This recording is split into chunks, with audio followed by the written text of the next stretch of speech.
Boise State Game Pants Esports Arena. It's time for this week's Esports Tower Rumble in Valorant, and this is the 7th week of this Valorant competition at Esports Tower, and we're looking forward to some exciting gameplay tonight.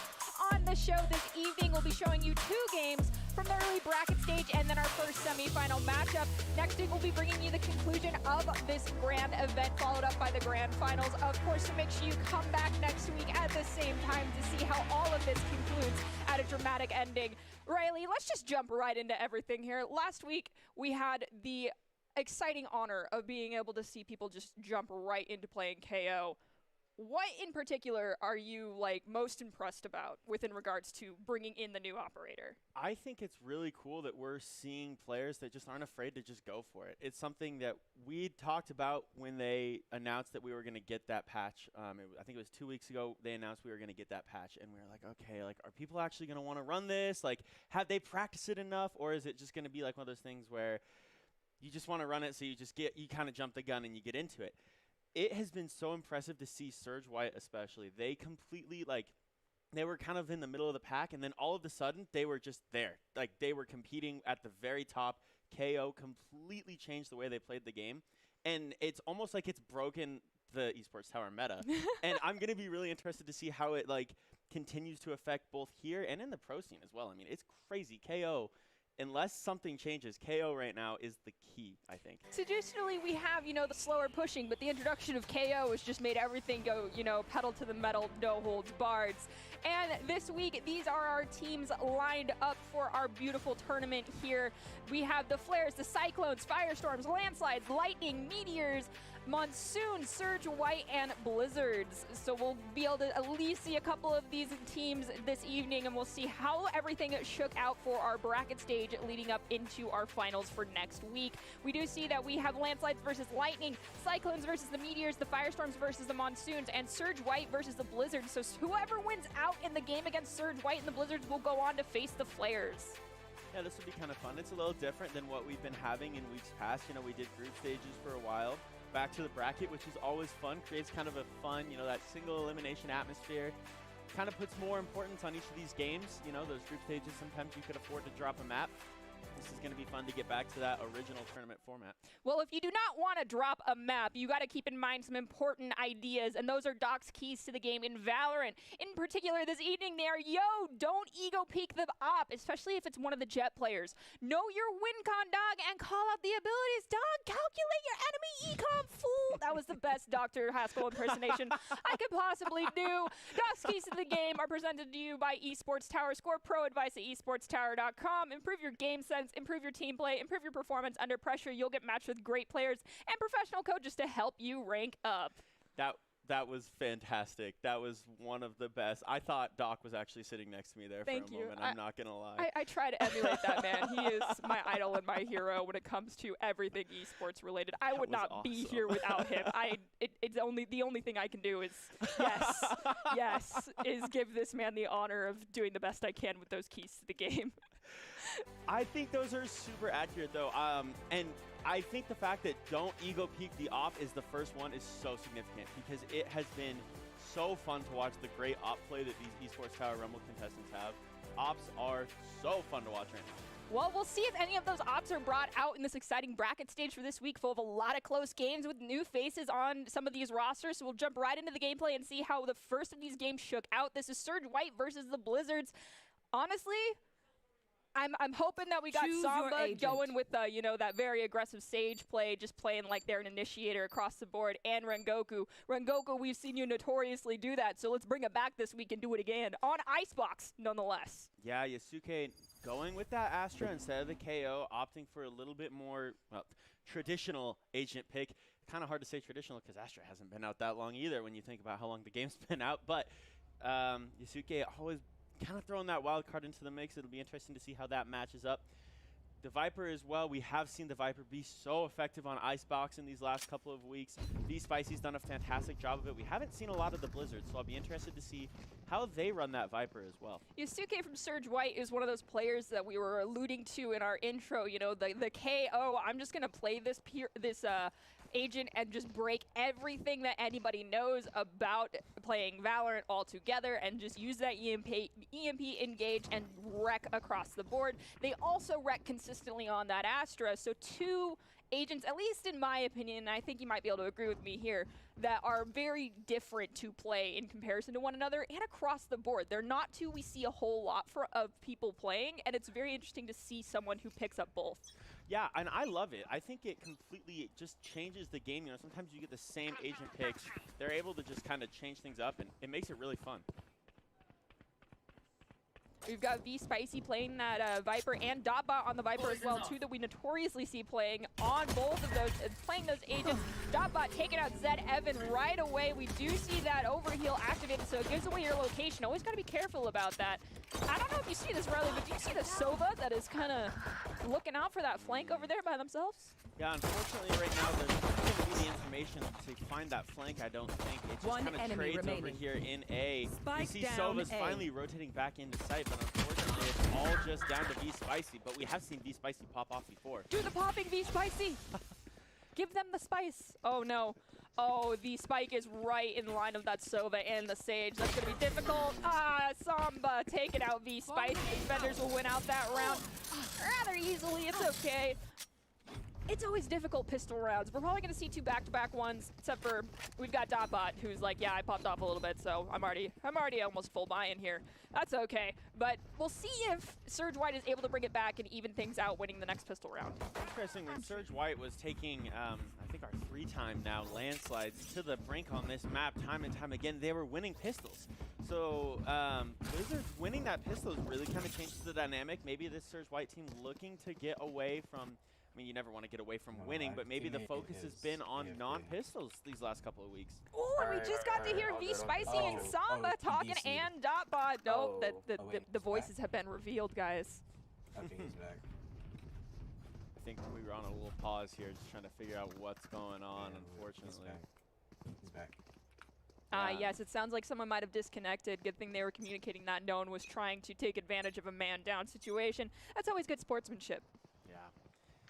Little B push here, like that. It's only going to be Reyna over here on B for the side of Blizzard, so that's going to make things a little bit interesting.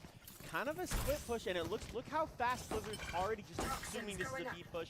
A little bit of info from that Reyna, and everybody flies over to that B side. We do have the Venom Wall up from Viper. Now we've got Maroon taking out Viper, Samba taking out Rengoku, sorry, Vapor, and Rengoku is down as well. Sova's trying to hang back, making sure their location's not revealed. We've got the high ground with the alarm bot set up, and unfortunately Zed Evan will go down to Samba. Yeah, big shots from Samba there, using that Spectre well. Just kind of sitting in the back of the map, not doing anything too aggressive. V Spicy, he's got that orb on the ground. Low health right now, just trying to make sure no one gets too aggressive and gets that push. This is one of those situations where Surge White's going to have to rotate, and you see they do, but unfortunately, I don't know if this is going to be enough because you see, looks like one enemy sitting there mid. Oh, spike down. there's the Attackers Ares spawn. just ready to go, and then there's the recon dart as well going out. Should get some info on Maroon. Well, that recon 30 dart also seconds left. forces Maroon to go one direction and reveals them completely to everybody else. And with that, the Blizzards will win their second round. That was a really good play there. You know, you mentioned it in the first round already, just kind of seeing Hot just kind of sitting mid there with that Sova, not doing anything too aggressive. It paid off that round as well. I mean, they had the numbers advantage, but Sova was just ready to cut everything off with that Ares there. Do it again. I dare you. I'm pretty sure someone else on the other team is thinking the exact same thing, is now going to try to go toe-to-toe with you and shut you down. So we'll see how that shakes out. Yeah, it'll be kind of interesting to see how Surge White decided to respond. Obviously, Blizzard's taking both pistols, so the Econ's going to kind of balance itself back out a little bit here, and this is going to be another A push, it looks like. Kind of back to the roots, but you see, look at how split Blizzards are right now. Yeah, we did have Sage do that standard lineup of putting up a wall there through tunnel. Typically done a whole lot. A little bit early, though, because you most of the time want to wait and see if anybody's actually going to be heading up there. Otherwise, you've wasted your wall ability. Sometimes just preemptively doing it, though, does work out. However, you can see we are doing a complete A push here from Surge White, so that wall might have been better used as something else in this situation. Good shots from Maroon there. See, looks like Dotbot had the Bucky going on as well. Love to see that. Maroon, that Lear. And that was such a great Lear from Maroon there. It opened up this rotation back to this B site. It's going to be all on this Viper flank. I think this Viper wants to push through A from the side of Blizzards. Can they get in behind and find a couple quick elims? They should know that Sova's probably in a very similar situation or position as they were in the last round. Push should be ready for Sova being there. But I don't think what Surge White will be ready for is the fact that Samba is going to be with Sova on this one. Here comes a 30 huge seconds flank. left. It's going to all be Spike planted. can that Viper find anything on the flank? Remove. And it doesn't look like they're able to. Take flight. That was just a really good read there from Surge White. Got it down to a 3v2. Already Last online player for standing. Reyna. And we do see that Samba got taken out by Maroon right there, so it's just Sova on, just Sova standing here right by the spike, but it's going to be difficult to get anything done as we see Rengoku take out one Hot Monkey.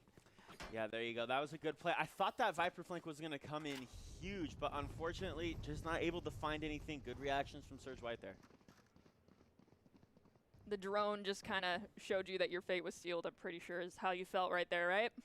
Yeah, you peek yellow, and it's just like, well, this is not going to be fun. They're all right there looking at the exact same place.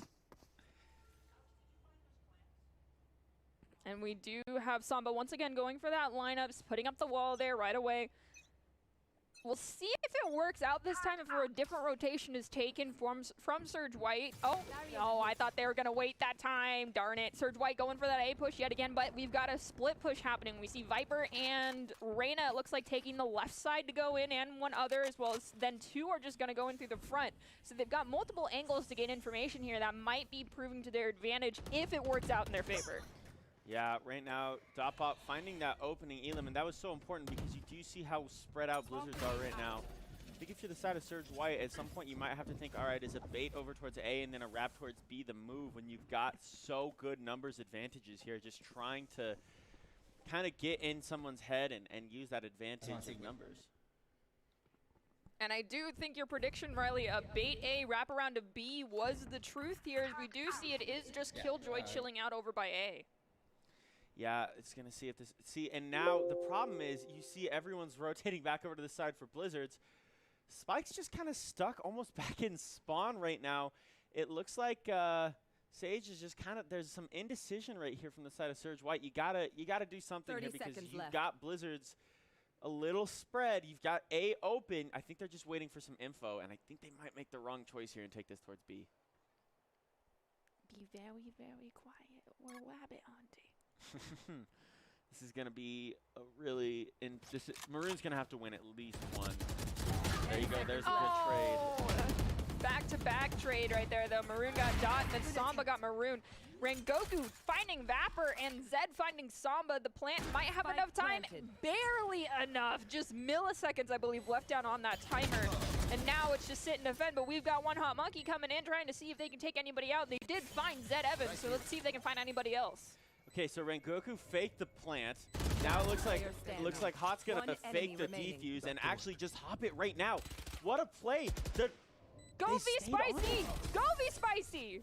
Okay, so I was really confused because Hot Monkey stayed on that defuse for a long time, and it was almost felt like they were thinking, ooh, maybe the Ninja is actually the play here. They didn't go with it in the end, and that gave V Spicy that time. The fakes in that round were immaculate. Will anybody fall for it again, though? That's the question. I mean, you'd have to imagine that the wrap is going to happen here again, and it looks like maybe they're already kind of thinking about it. You see there's Yasuke already kind of leaking out towards B here, and it looks like maybe Blizzards is not wanting to commit as much towards this B site. Yeah, it's just going to be another A push, though. Unfortunately, they had an opportunity to take this B, but just want to keep going A.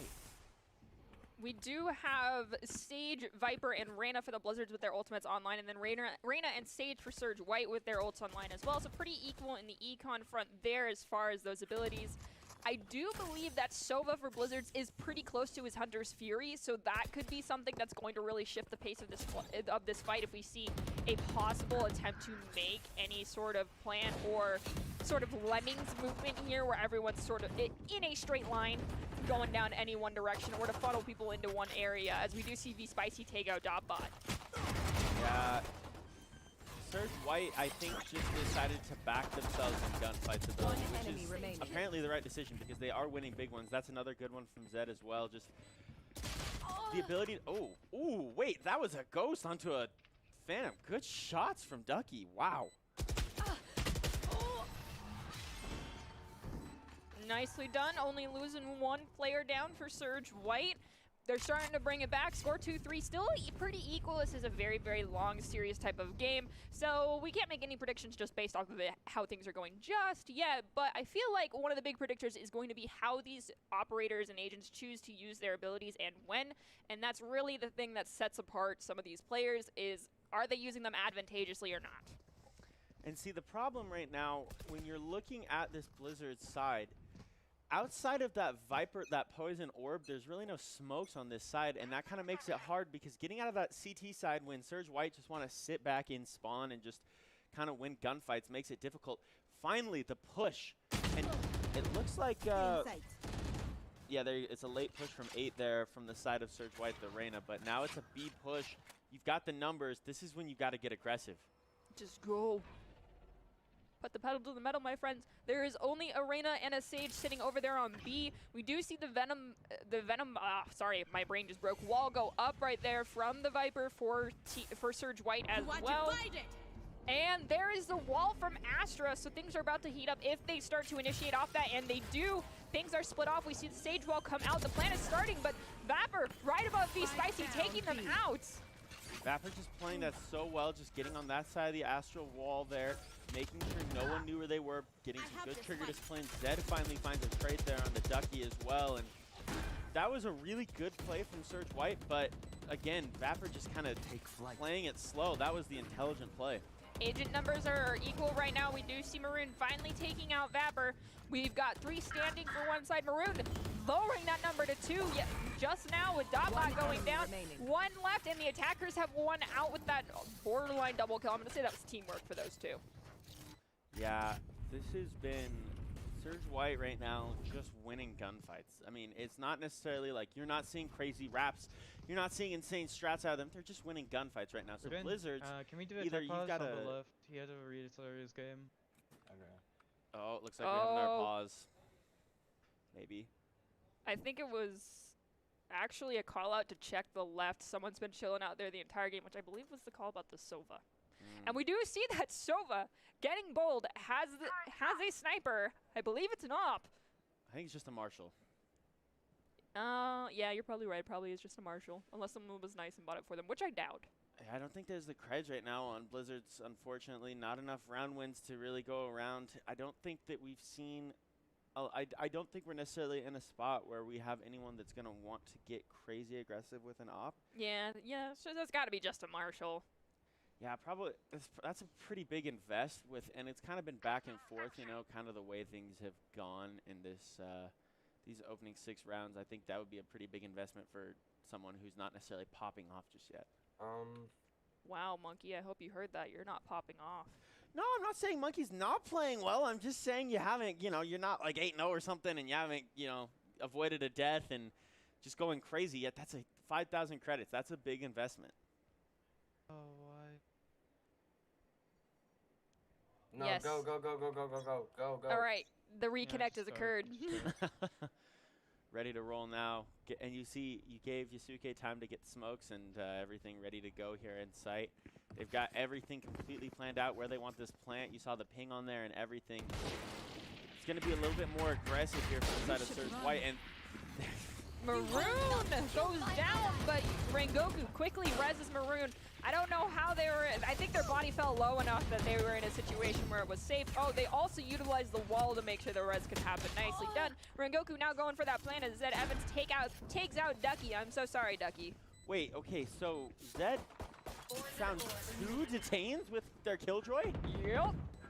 Okay, so that's not good if you're the side of Blizzard. You can't be having that happen. He's spicy with another nice double as well. That's tough. That is not a good situation. Last player standing. V Spicy did take out Hot Monkey. Now it is just Samba standing. Will they be able to survive? They're doing the wrap around. They know where people are at, but there's a lot of people looking at them. Rengoku, a little bit of Sage on Sage violence there. Yeah, everyone, that's just where you're like, all right, you know where they are. Everyone just push and hold left trigger. It's like you're corralling. Yeah, it kind of is. It kind of is, yeah. That was a nice little double to open things up there from V Spicy as well. And I think actually a triple because they did find Hot Monkey as well. So good work from V Spicy. Kind of maybe starting to get things going. That would be important. V Spicy has the ability to kind of go crazy. And we know Vipers that go off on this map. Anytime you can get those Viper ults, so important. So that would be dangerous if you're the side of Blizzard. You don't want V Spicy getting hot right now. There is a large disparity as far as ultimates go now on both sides because the Astral Well was popped not too long ago. The Killjoy ultimate was used last round, and the Sage Res from Surge White. So we've just have the Toxic Cloud and then Reyna's Empress for Surge White on board right now. We do see the Hunter's Fury, which over the course of the last few weeks has found multiple double kills. We see the Poison Cloud come out. Zamba picks up Zed Evan. Let's see if we see a Hunter's Fury double kill this week again, because that always makes Riley and I happy. Yeah, it's pretty sick to see that. You love seeing good Hunter's Fury play. You know, it's usually used as a deterrent, but anytime someone can use that real offensively is pretty cool.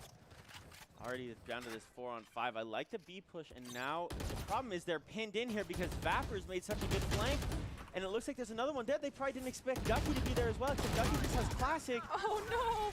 And there's Hunter's Fury popped.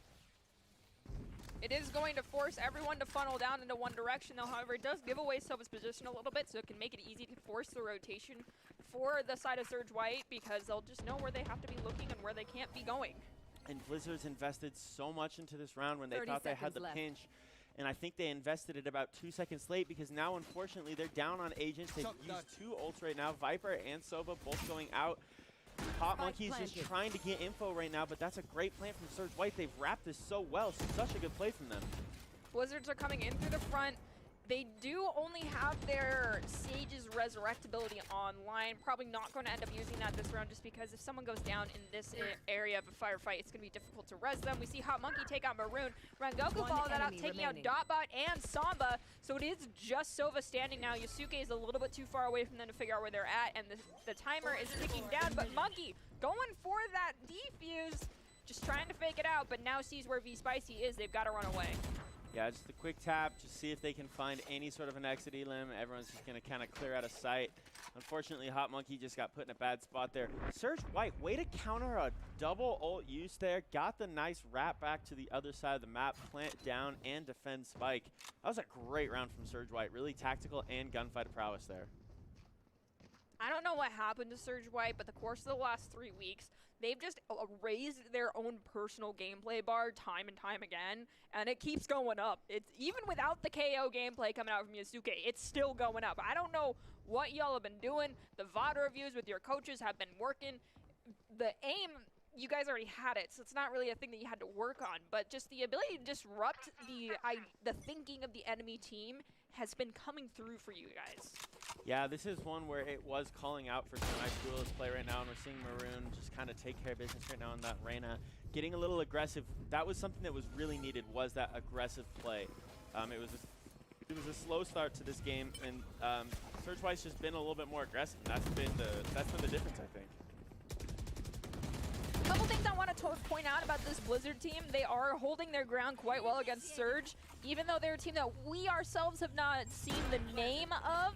Vapor, Dotbot, yes, I believe, yes, Vapor and Dotbot are both from Team Firestorm, so yeah, they have a lot of, you know, time with playing against Surge White, playing together. We do see one player was actually detained there by the Killjoy ultimate. That's never something you want to see. Rengoku finding Samba. Monkey finding Rengoku, Yusuke finding a double kill, and V Spicy finding Monkey. V Spicy coming out of getting detained as well. That was one of those situations where V Spicy thought they were out and was just kind of right on the edge, and I think they just tapped W just a half second too early, got detained, but they were able to get themselves out of it and actually push up and find an elim too. Yeah, that's just Surge White just not really caring and just taking care of business. This Surge White's hitting strides right now. This is good. They lost 2 pistols and they just didn't care. Yusuke was just like, just wait until I can get a weapon with semi-automatic fire. Then we'll be good to go. Yeah, it's going to be interesting to see if they continue to be aggressive over here towards A, as we are getting close to that switch trying to get as many offensive rounds as they can right now. That's a huge benefit. Anytime you can be winning a match when you start on offense, always is great. Get that CT side, and it's usually a little bit more beneficial. We've got double Empress as well as Resurrect, and then for Surge White, the one advantage they have is that Viper Venom Cloud ultimate ability. They may use that to just zone out the spike if they need to, but honestly, they haven't needed to zone the spike whatsoever lately. Hasn't even really gotten down to that time yet. There's Vapor finding a nice early elim though, right on Rengoku. That was important. Good trade from Yasuke. There goes the Empress being popped as well from our Surge White Reyna. Monkey's backed off a little bit. Maroon found Vapor, so that Empress is coming in clutch, obviously. Yeah, there's once again Maroon just being aggressive, and now here's the wrap towards B. This is what we'd been hoping for. A nice quick A bait, find a couple elims, and then just quickly wrap this right towards B. No fear. I love this play from Surge White here. There's some of the Astra smokes coming out. Always smokes, man. They're never fun for me. And there is the Poison Cloud and V Spicy go for the plant. Hot Monkey tried to be brave and do a superhero landing there. Unfortunately, V Spicy found them right away, and the attackers will win out that round.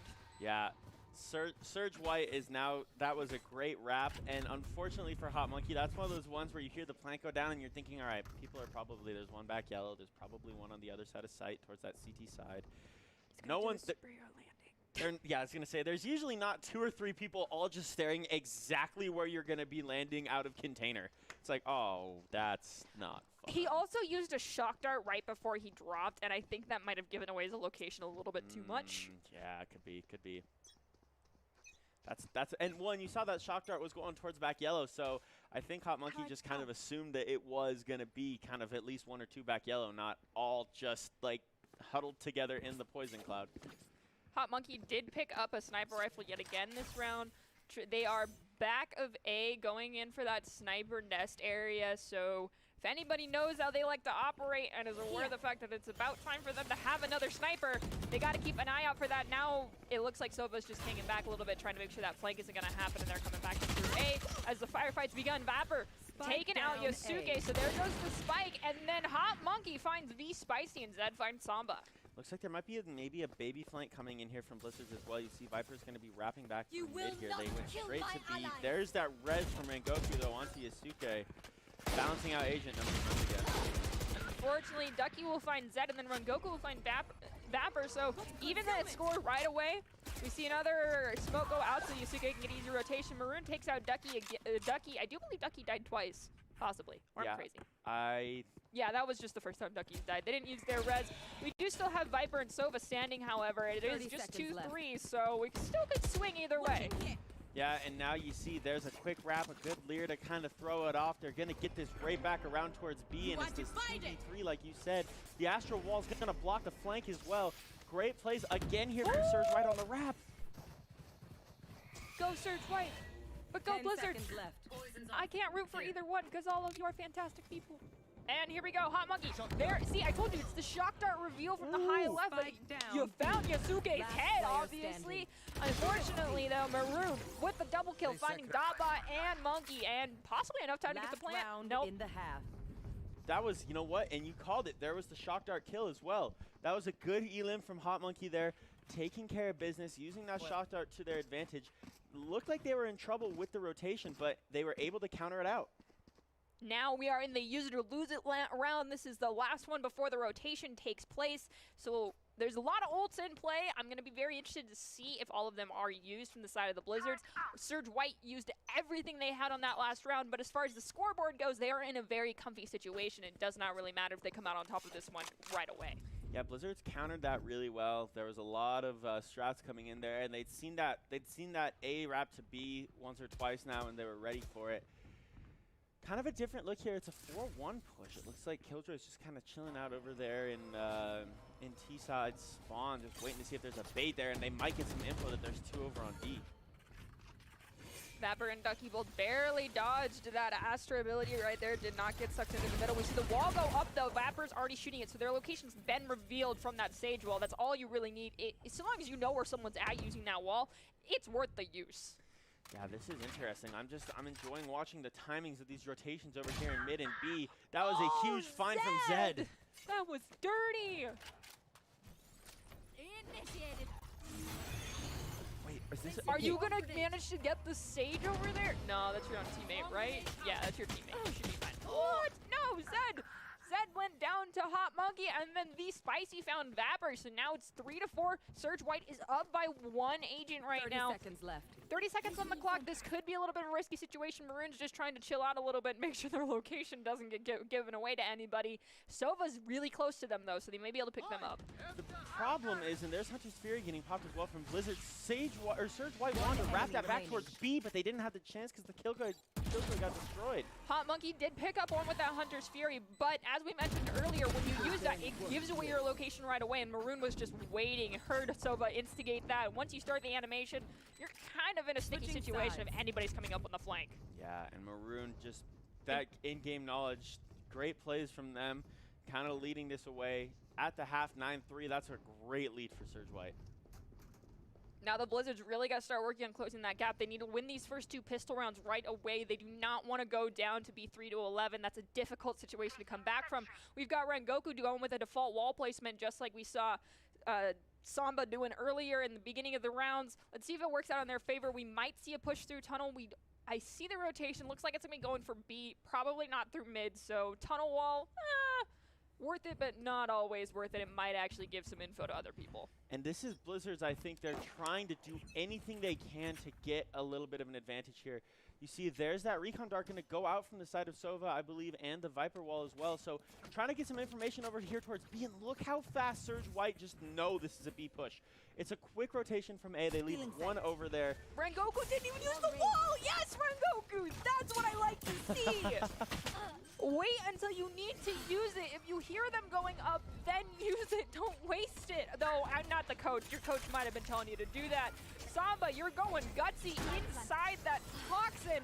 Oh, 15 health. That's a sticky situation to be in. You had to heal yourself. Now you've got 2 other teammates that are really in need of some love and care. Yeah, this is interesting. This was a super fast push from Blizzard here. 2 good finds from Vapor and Ducky as well, and a little flank coming in, though, it looks like. Yusuke started the defuse. It's just a fake out. We do see Hot Monkey take out Yusuke. Player standing. Zed finds Vapor. Rengoku goes down to Vapor as well. And unfortunately for Surge White, they will not come out victorious for the pistol round yet again. Yeah, you know Zed was just saying, stay up, stay up, stay up, please stay alive. I've got the flank, just don't go down. Unfortunately, they went down, read the flank really well from Blizzards there. Another pistol round taken care of there, unfortunately, for the side of Surge White. They can't quite find that one yet. Like you said, if Blizzard wants to get back in this, and they need to win both of these pistols. They did great in the beginning, winning both back-to-back pistol rounds.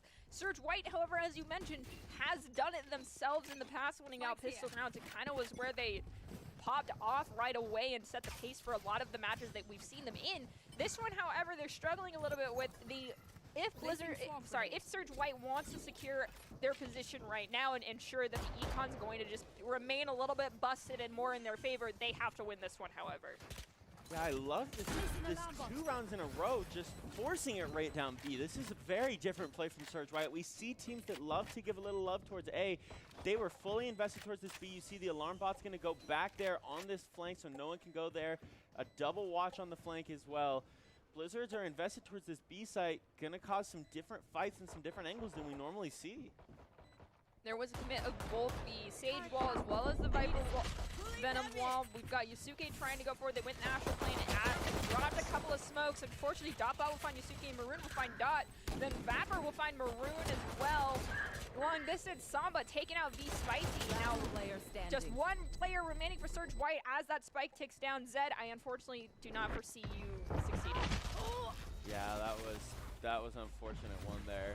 Blizzard's doing a good job winning 2 straight pistol rounds 2 times in a row. Giving themselves a chance back in this one, but I don't think they've got to win a couple more. I think they got to keep the momentum going here. I'm interested to see if they're going to go for that B rotation again. It's working out in their favor. They have double wall, plus they have, like, literally that is the win con for them here, rotating B. If they do it again, though, I feel like Surge White probably can predict it. We see them slightly spread out more. It looks like we might see a slight mid-fake and then a rotate towards A instead. You can't always push the same direction. That is the very definition of insanity here. It may not work out in their favor if they go for it a third time. Yes, we do see them in a breakout push here going down mid, A, and B. But as Riley always says, those who push together win together. So will this work out in their favor? Only time will tell. Yeah, I don't know. This is really interesting. They were really spread out to start. It's starting to get a little bit more together, except for the fact they're not pushing towards a site right now. Maybe a little bit more towards A, but you still have some mid presence here. Now the spike finally rotates towards A here. You see Hot Monkey with that Guardian. Just trying to get some information here, I think. This was a slower push from Blizzards. I think that might have thrown off Surge White a little bit because you see there's 2 over towards B, 2 mid, and only 1 A. You could actually get this spike down if you wanted to right now. Let's see if they have the courage to do that. We've got Reyna and someone else wrapping around the mid and on the flank. It could work out in their favor. We see Zed take out Samba as the push and the firefight has begun right now. Down goes Ducky to Zed as well. Rengoku, Zed both picking up 1 kill. Rengoku healing themselves up. It is one Hot Monkey, just the last one standing, and Rengoku finds them right away. Zed and Rengoku doing work when there was an agent disadvantage over there on A. It was a 3-on-5, and Zed and Rengoku did not care. They found 3 and 2 respectively. Huge round for Surge White to stop the bleeding a little bit there. Reyna was a little late to the party there. Yeah, unfortunately, it was so spread out there for that entire round. It was kind of a scuffed round, to be honest with you. It was kind of a weird one. Everyone was just all over the place. We've got Sage keeping an eye down mid. We've got 2 on B and 2 on A. It looks like it's going to be a more dominant A push yet again coming out from the Blizzards. They may try to fake it, though, so we'll have to see. And we've got Killjoy hanging back a little bit as well. Interesting. I do kind of like this play from Hot Monkey here, though. It's almost a bait B here, just using their recon dart to kind of hold that presence over there on that A side. I think that's keeping both Astra and Reyna over there on B, and Sage as well, just kind of all locked over there. Where this is going to be kind of a sneak push up into A. It's just going to be timings, I think, right now to see who can get into this A site first. We've got an attempted double flank coming out from Hot Monkey, and one other was the Viper. I believe that's Dotbot. So Yasuke saw that. Yep, there goes Dotbot as well after Hot Monkey. Now there's just freestanding. Reyna for the Blizzards does have their Empress online. They may not pop it, though. Astra is really hurting on health, though, so they need to find their Sage and get some love. Yeah, and it looks like there's a little bit of indecision here from Blizzards right now. They kind of look like they want to wrap this back B, which probably is the correct play because it looks like there's a little bit of a presence towards A right now from the side of Surge White. But what right now, Blizzards needs to be aggressive with these pushes. They need confidence to just go. Everything's kind of taking a second or two. In a game like this, when it's all timing and it's all accuracy, you have to just make those decisions and go. Find your IGL, listen to what they say, and go. Blizzards right now just a half a second slower on that. Kill my and we do see the res from Samba coming out onto Hot Monkey on that Sova. Maroon, however, will just even out the numbers right away, taking out Vapor. Now they know where the rotation's coming out from. At least Surge White is aware. Maroon finds Hot Monkey. Rengoku goes down to Samba, and then 2 back-to-back kills from Maroon. The defenders will win the round. Maroon getting themselves back on 4. Once again, Maroon really just starting to show off what that duelist can do. It's very impressive. And yeah, like I said, I think the res was just a little bit late there from the side of Blizzards. The ideas are really good. I think there's just maybe a little bit of disconnect on what they want to do just yet. This is going to sound strange, but it feels like almost Blizzards needs to either go slower than the slow pace they have or like kind of double it. Yeah, you don't want to be like lukewarm. You want to be either hot or cold. You want to just go or you don't. And right now, unfortunately, Blizzard's just kind of stuck in that spot right now. Let's see if they can find a way to kind of either hit the gas or hit the brake. Surge White, unfortunately, their Reyna's location was revealed right away. They are very low on health. Yasuke finds Samba. Yasuke then finds Dotbot. Hot Monkey finds Yasuke. Sorry, one Hot Monkey. My apologies. It's very hard for me to see the screen sometimes. Blizzards are hurting by 1 operative count. That's okay. You can always bring that one back. There's no res for Surge White or one in the future. Yeah. Rengoku would have to do some work to get their res up, so that should be okay in that front. We've got Empress and Hunter's Fury ready to go, as well as Killjoy and Empress for Surge White. Pretty even on that front. It's just going to be a matter of how they use them, as we see Vapor go down to Maroon. That long distance, just back and forth, is always painful. Now we've got one Hot Monkey going for that plant. It is successfully done as the Leer comes out as well. Vapor opened that up with a nice wallbang there. The Leer's going to go out like he said. Get that spike down. That was a great play from Vapor. And there's the Killjoy and the Hunter's Fury both getting caught on opposite sides. Oh, is that going to pick up anybody? Oh, the Hunter's Fury did find Rengoku, but Rengoku found Vapor right before that happened. And we do see that Recon Dart go out. Zed found Ducky. V-Spicy's going for the defuse. They're in a sticky situation though, Zed. One Hot Monkey found Zed. The defuse still has plenty of time. And with that, one Hot Monkey will win out, finding V-Spicy. Well, 4-piece coming out of Hot Monkey there. The nice Hunter's Fury, the nice Shock Dart, using those abilities to the best of your ability, I guess. That was a great round from One Hot Monkey, really showing off what they can do. This Shock Dart was elite, by the way. That was fantastic. Shook. Blizzard's just hanging around. Zed has picked up a sniper rifle. Yes, the op finally coming out. We've been waiting all game. Yes! Is this Zed saying for Surge White, like, yo, my friends, my teammates, my family, we gotta just end it here? Was that a call to like the family memes that have been all over social media? Maybe. Little challenge, finally a kitchen challenge there. It looks like, and Samba's gonna win it. There, should have put the wall down. Should have put the wall down. If you hear them, you put the wall down and you run away. This is your Russian grandparents. V-Spicy just got to try and get away there. That Leer came out. You know it's a little bit of mid-presence here. That gives you an indication that it's probably not A.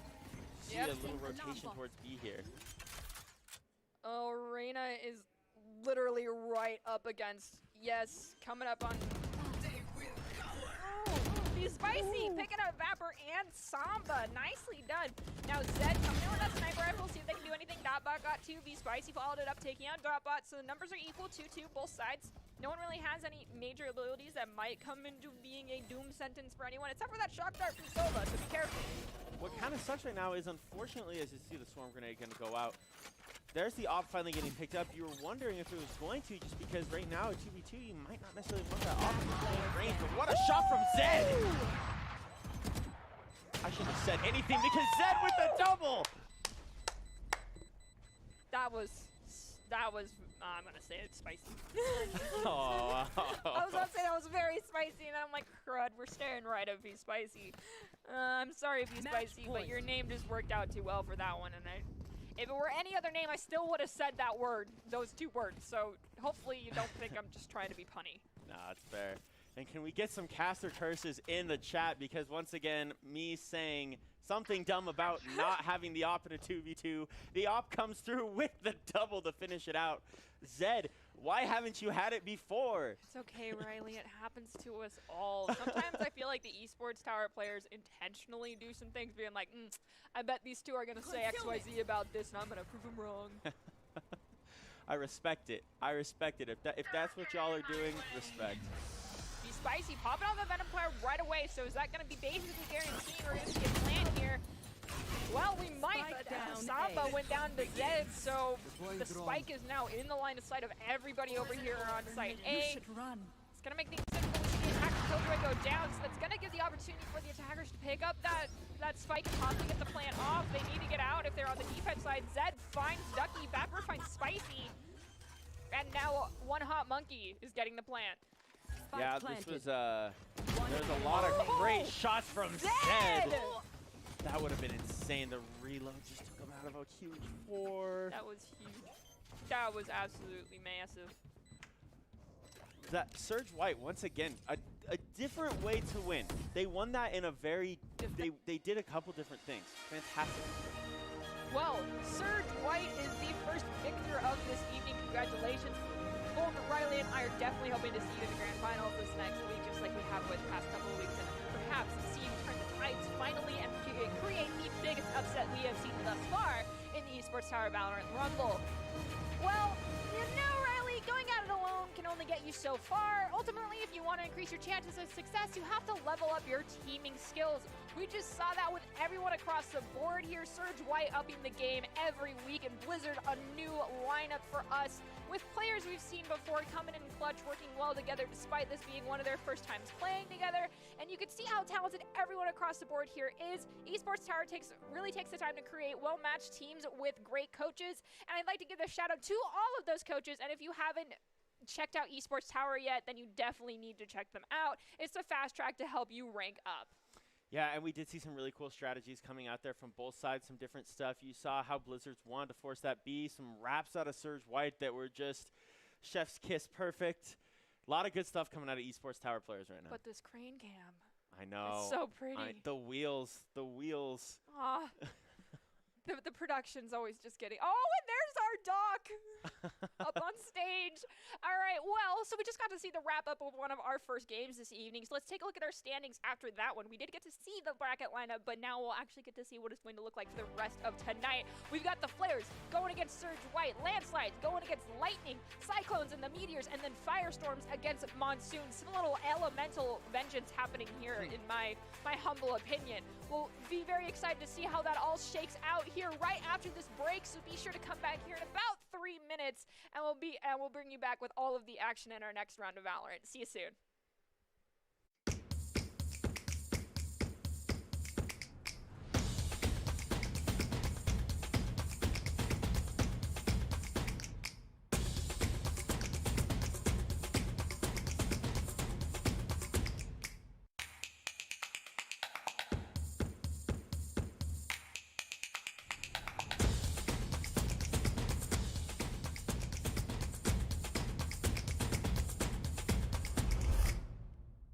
Are you guys ready? How do you guys are ready, bro? Here we go. Prepare your ears, chat. Prepare your ears. Here we go.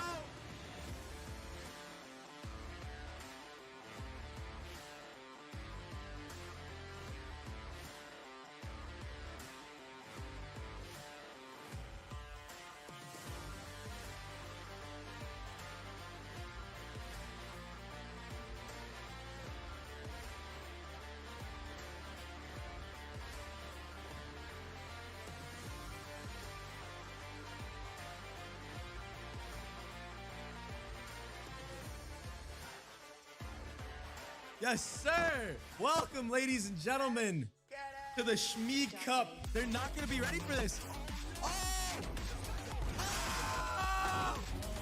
Nitro with 2, 3. Get down.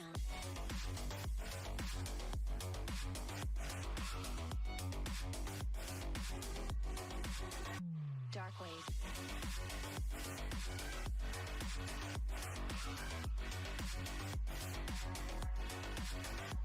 Get down. Well, he got the ace.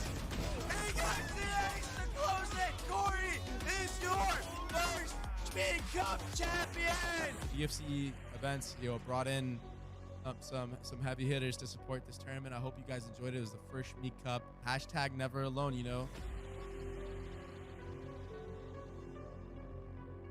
Hello, I'm Rajneesh Khanna from iCultiware and Chopra Foundation. Mental health has been brought up a lot recently and proven to be at the forefront of our conversations. As we begin to understand how comprehensive it is, we should open up a conversation that mental health is not one size fits all.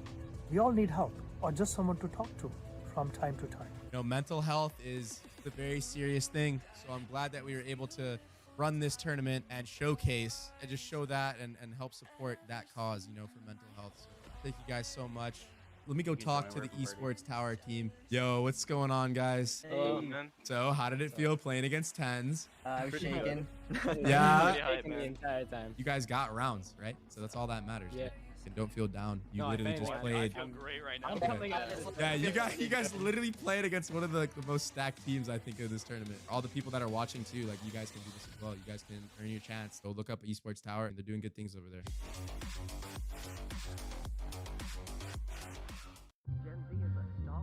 The news says Gen Z is struggling. I've got news for them. I wait tables, but last week I built a field hospital. I put out a forest fire. I stopped 1,000 attackers. And a natural disaster. I've saved lives. And led a team on patrol. I serve. Well, I go to school full-time. While I work full-time. The greater the challenge, the stronger we become.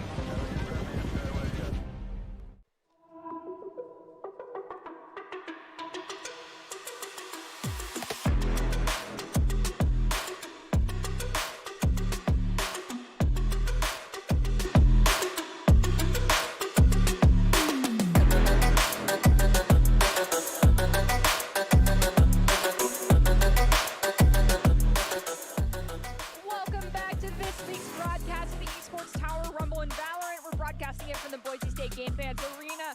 Nerdy and Riley calling all of the action here with you this evening. This is our 7th week of the Valorant Tower Rumble, and we are about to see who will qualify for our next week's grand finals and a spot in the BFC event. Coming up next is going to be the Firestorms versus the Monsoons. The Firestorms have notoriously been one of our fantastic playing out teams that we've seen here, as well as the Monsoons. So honestly, I'm really hoping that we see some KO play, but I also think partially the map that we end up being on will determine whether or not we see a KO. What do you think, Riley? I think that if Monsoons watched any VOD from last week, then they will definitely be pulling KO. We saw how that affected the landslide. I'll be interested to see how teams react to that. And I think you're right. I think map play can be a huge thing. It'll be interesting to see who kind of decides to do what as we do get through some of these new maps. Or different maps, excuse me. So we did in our previous match get to see Surge White versus the Blizzards. They'll be going against the Flares next. But if you look down towards the bottom of our bracket, you see the Firestorms and the Monsoons. That is going to be one of those teams will be leading into the semifinals, and that is the match we'll be watching here very shortly. We do also have the Landslides, of course, making a return appearance after having 3 consecutive weeks in the championship here for the Valorant Rumble and having a spot in the BFC Valorant event. And one of those things, if you want to ensure that you have the opportunity to make it to those semifinals, you better pay attention to these Doc's keys to the game, because he's paying attention to you, and that is for sure. They are, yo, don't ego peek the op, know your recon, dog, call out abilities, dog, and calculate enemy econ, fool. Doc's keys to the game are presented to you by Esports Tower. Score pro advice at esportstower.com. Improve your game sense, improve your team play, improve your performance under pressure. You'll get matched with great players and professional coaches to help you rank up. And now, those professional coaches and players that are helping out these teams are hopefully here to cheer on our Firestorms and the Monsoons in this next matchup here on Icebox, everyone's least liked map, but my personal favorite. So I apologize to all of these players. Good luck. They have been spamming Icebox, and what that tells me is Icebox right now is a map in these vetoes where no one's really like against it, but no one's really for it. It's not anyone's best or worst maps except for apparently the Landslide, even though they've won like every single time we've seen them on this map. It seems like it's just kind of a map that's kind of right in the middle for everybody. And I think that's really important to kind of see how that plays out. As a Sage player, I can say for A and mid, there are some fantastic lineups you can do on both attack and defense. So I personally don't have any grudges against Icebox. I feel like everybody needs to love it. I think the reason that it's been chosen so much is because everybody does not like it. You've kind of cursed yourself into this situation, my friends. This is interesting, though, because right now we are seeing one of these sides does not have a Viper. And actually what has been brought out is the Yoru, something we don't see very often, so this is going to be interesting. Hey, I like Yoru. The ability to send out a doppelganger sound effect to throw people off of your trail quite literally is very nice, also very annoying. Thankfully, this isn't a map that has teleports because those things can even use the teleport, and that's just not fair. So we do see, it looks like the spike was just left behind by the Monsoon. It's a new strat, actually. You just haven't heard it yet. You just don't care about it? Yeah. As we see Maeve take out DTX. you just play it like TDM. Oh, okay, there we go. Now, yes, it's TDM. Who cares? Ooh. Nice Pax taking out Prior. A little Sova on Sova aggression. It's all right. We'll forgive you. FG is now going to. My apologies. FG is in front of most of these players' names. Got the plant. So Abyss, nicely done. Placing swarm grenades now to protect that. El Boof gonna be sending out some smoke here to see if their team can initiate Cool Guy Fire once again on that jet. Someone we notoriously see pop off on that agent. Unfortunately, going down to Sith. Still one of my favorite names in the entire of Esports Tower, Sith. Love it. I'm just a massive Star Wars fan, so I love it. There's Pax with a nice double as well. Pax is trying to find the ace here if they can find two. E, so far my favorite name. That's fair. Pax with the ace! What? Go off! Go off! And Pax is gonna be able to get the defuse too. Doesn't even matter. Pax, that was dang crunchy. Yeah, that was the headshots were immaculate and a little different crosshair. I always love seeing these players crosshairs. A little different crosshair, you know. I kind of it seems like almost like a traditional, like almost like a N64 style crosshair, you know, just like the real standard right together. And I love That's how my crosshairs look, and I get harassed for it all the time. I think it's cool. I mean, I don't think I could play it, but if you're used to it, I think it's really cool. Just if anyone follows Doc on Twitter, he asked if himself or someone else, I can't quite remember the name of this other human being, I apologize, you poor soul, I'm bad with the names, would be better at some GoldenEye N64, and it's the run and gun strat, so the old type of crosshairs reminded me of that. Cool Guy Fire, take it out, sit, and then it looked, I believe Maeve, she just took out Cool Guy Fire, so nicely done. Jet v Jet, and only one can be victorious as takes out El Boof. DTX here with that Yoru. We heard actually in an interview a couple weeks ago that Yoru might be on the side of Firestorms. They actually called out landslides and said they were going to run that Yoru, so the promise was fulfilled. A little different plays. We like to see those new strategies, though. There's Maeve with that Ares just kind of sitting up top rafters. Now we've got Sage. I believe their name is Boffy or Bofi.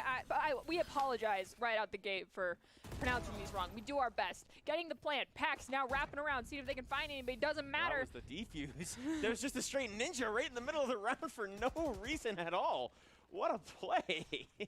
That Pax, you have guts, and you've got the skill to back it up. Congratulations. I will say that the doc on Twitter is exactly where I got that N64, actually. Oh, yes! So we were on the same page there. I steal my GoldenEye strat from my aunt because it was a game that she played with my dad and her little brother all the time. My dad was like, yeah, she just camped a golden gun and run and gun around it. I'm like, I'm going to try that. And I started doing it, and it definitely ticked my older brother off. That's funny.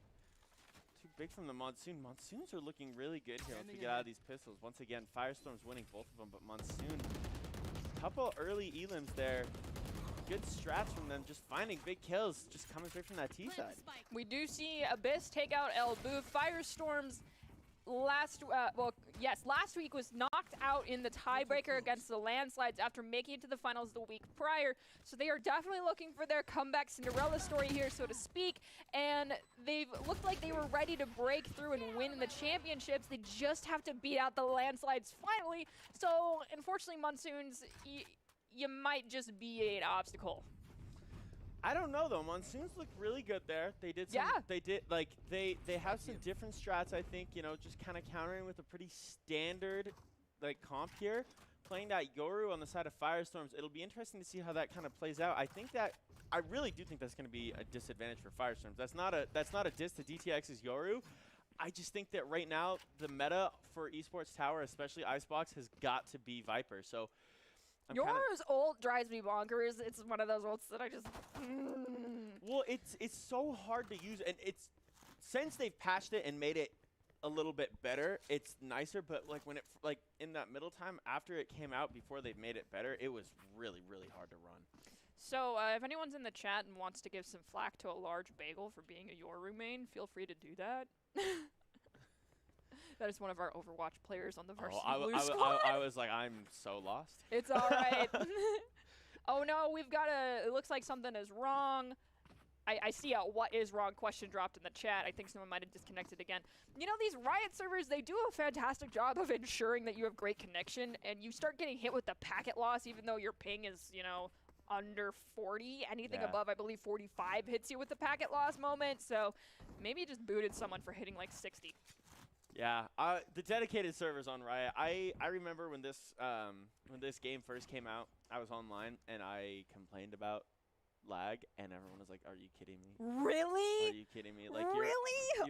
You're really gonna do that?" And I was like, "I'm sorry, I didn't know." Oh, yeah, and you just picked up Overwatch, so.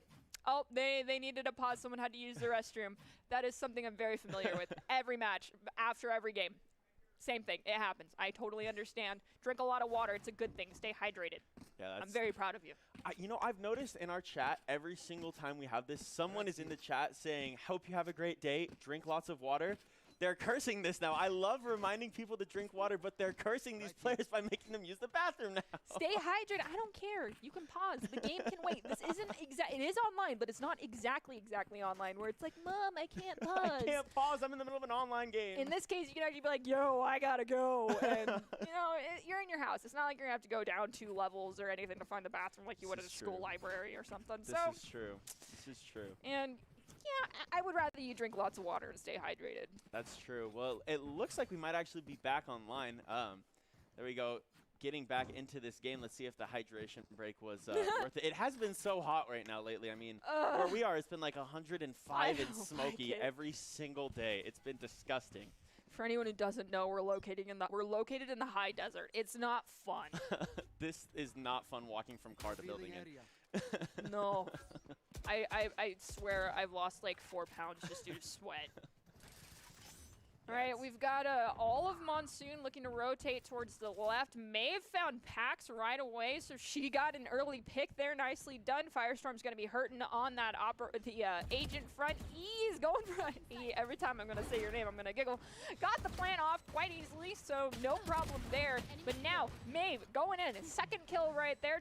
Took out Bofi. Now let's see if they can find a 3rd. Oh, Cool Guy Fire took out Maeve, so now there's only one Jet standing. It's got to be like that sometimes. I totally understand. I'm not going to lie. These last couple weeks have taught me a lot, but the one thing that it has taught me is Cool Guy is a one-click god. They find headshots like no one's business, and they're continuing to do that this week. Yeah. Do not peek Cool Guy once they get the op, but prior, of course, just being like, Cool Guy, I know you're good, but so am I. The alpha moves. I like it. Confidence. Making those chows, that's the way to do it. You do see that Yoru ult online, so your favorite, Artie. Yes. There are very few ults in this game that drive me bonkers. Yoru is one of them, Sky is another one, and then I want to say it's Brimstone's ult also drives me a little bonkers. You don't like the Hellfire? No. It's too cheeky. Okay, so this is interesting. The shorties coming out from DTX here, just hoping to find a pick through mid-tunnel, it looks like. Different play. We don't usually see those shorties being played mid-round or mid-game here. At least it's not everyone choosing to go with the Odins again, you know? That was elite. I want to see that. Oh, Cool Guy Fire found Abyss. Maeve found Bofi. Elboof found Sith. E found Cool Guy, and Elboof found E. So that was just constant trades. Firestorm's barely up by 1 agent right now. Their Omen's a little hurt, but everyone basically has a lot of health. Elboof found Maeve, unfortunately, so now it is just the Sova standing for Team Monsoons. Elboof on a 3 as well, getting that chance to show off. There's that jump up, the nice chow, but Prior. Okay. Popping off. I'm not going to lie, Prior too, I didn't know who Prior was. Prior and now, to this? Yeah, exactly. Exactly. That was the pun I was going for. And I am now learning because that is some great shots from Prior. Pax, though. Pax has popped off. Let's see. Who is the better Sova, Prior or Pax? Oh, my goodness. Do we see? Is there a sniper rifle already out on the field right now? Probably. I would imagine that Cool Guy is buying as soon as they can to get it going and get it ready because... Cool Guy went with the pistol buy, so yeah, next round Cool Guy is definitely locking in that operator. Fingers crossed. We love to see that. Knives out. I bet you we see that popped early here as soon as they get into position. Just kind of another mid push here out of Monsoons. There's a little Hunter's Fury getting popped too. We have Abyss finding Bofi. The Hunter's Fury, I don't think picked anybody up. DTX found Sith. Now we've got equal agent numbers on both sides. However, Omen popped the ult. So we'll see how that works out. Jet, so Cool Guy Fire did pop the knives as well. Let's see if Cool Guy can pick anybody up. Yeah.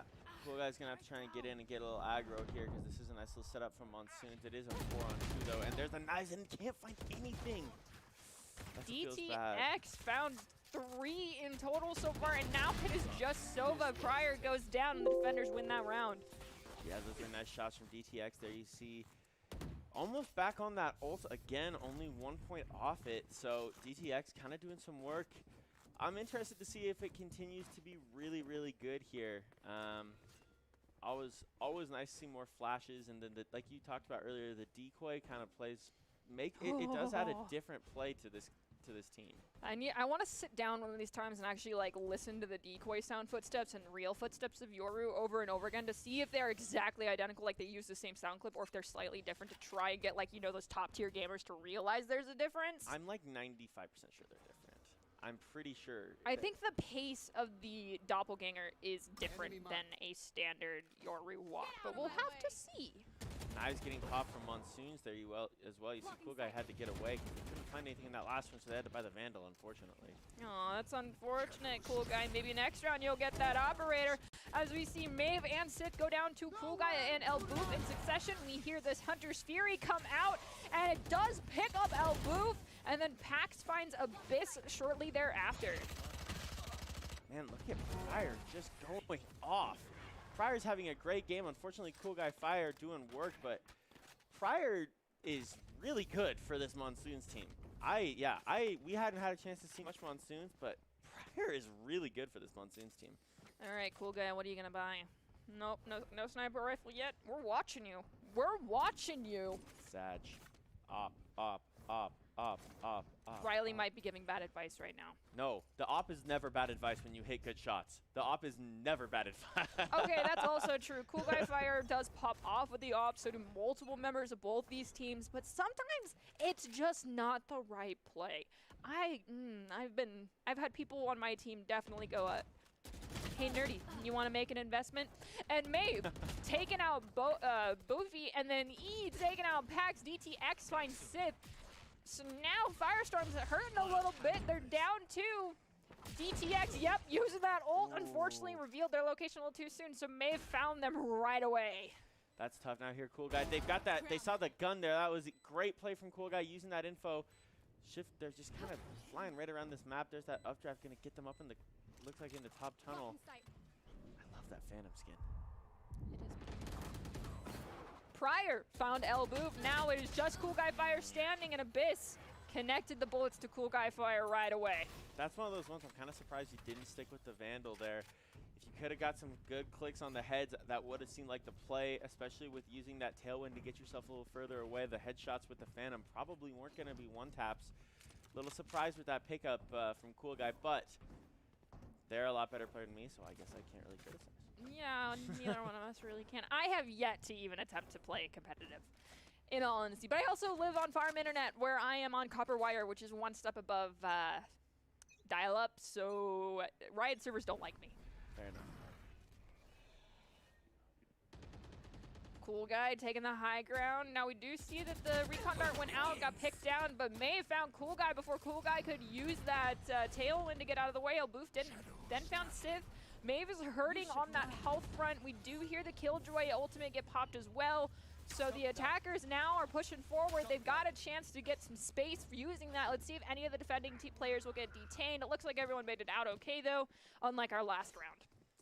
Yeah, I think last round was kind of a freak thing twice. Like, just random. Like, you don't see that very often. I think that was just kind of how it went. I think the res kind of did come online there as well from the side of Firestorm. We had Cool Guy Fire get resurrected, one of the powerhouses. Now we see that the Venom Cloud does get procced, but it did not fully instigate. So Elboof took out Viper right away, ensuring it could not happen. That's always an unfortunate situation to be in. Now, nobody has the spike, so it's kind of chilling out in open space. Elboof has their line of sight on it. We did see a shock dart go out. Bofi picking up two. Maeve picking up Bofi right afterwards. Now it's just 3-1. Cool Guy Fire is alive still going. Are they going to pick up Maeve for the revenge kill? We'll see. Yeah, you see just trying to get vertical there. Like Icebox is the standard, you know, try and get some different angles that you wouldn't check. Looks like a nice take from Maeve there, though. The body shots from Pac?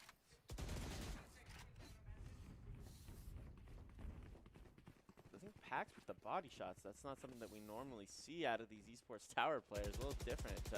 Body shot bandits! I respect it. I respect it. We actually sometimes see that out of our own Boise State Valorant team when they're trying to meme.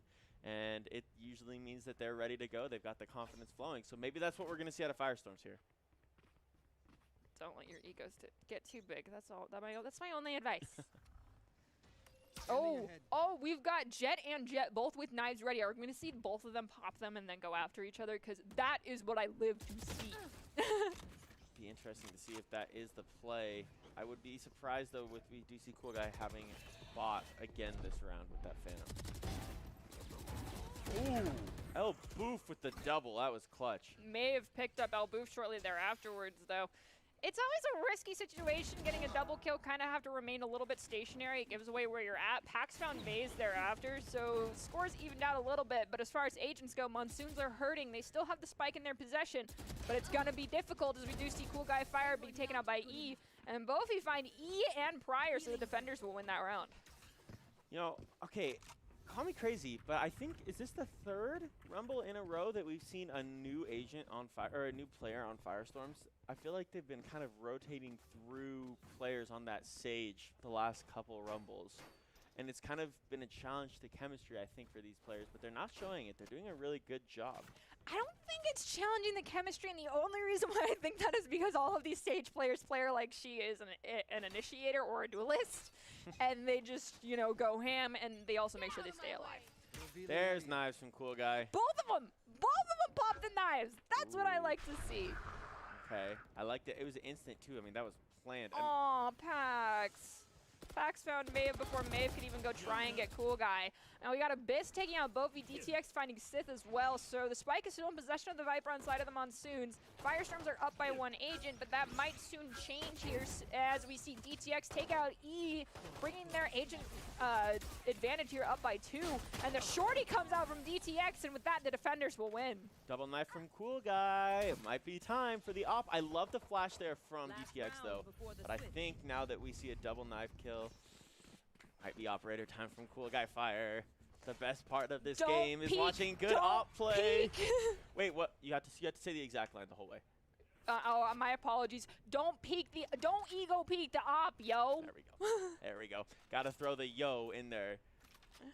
I respect it. Oh, yeah, El Boof with the op though. What?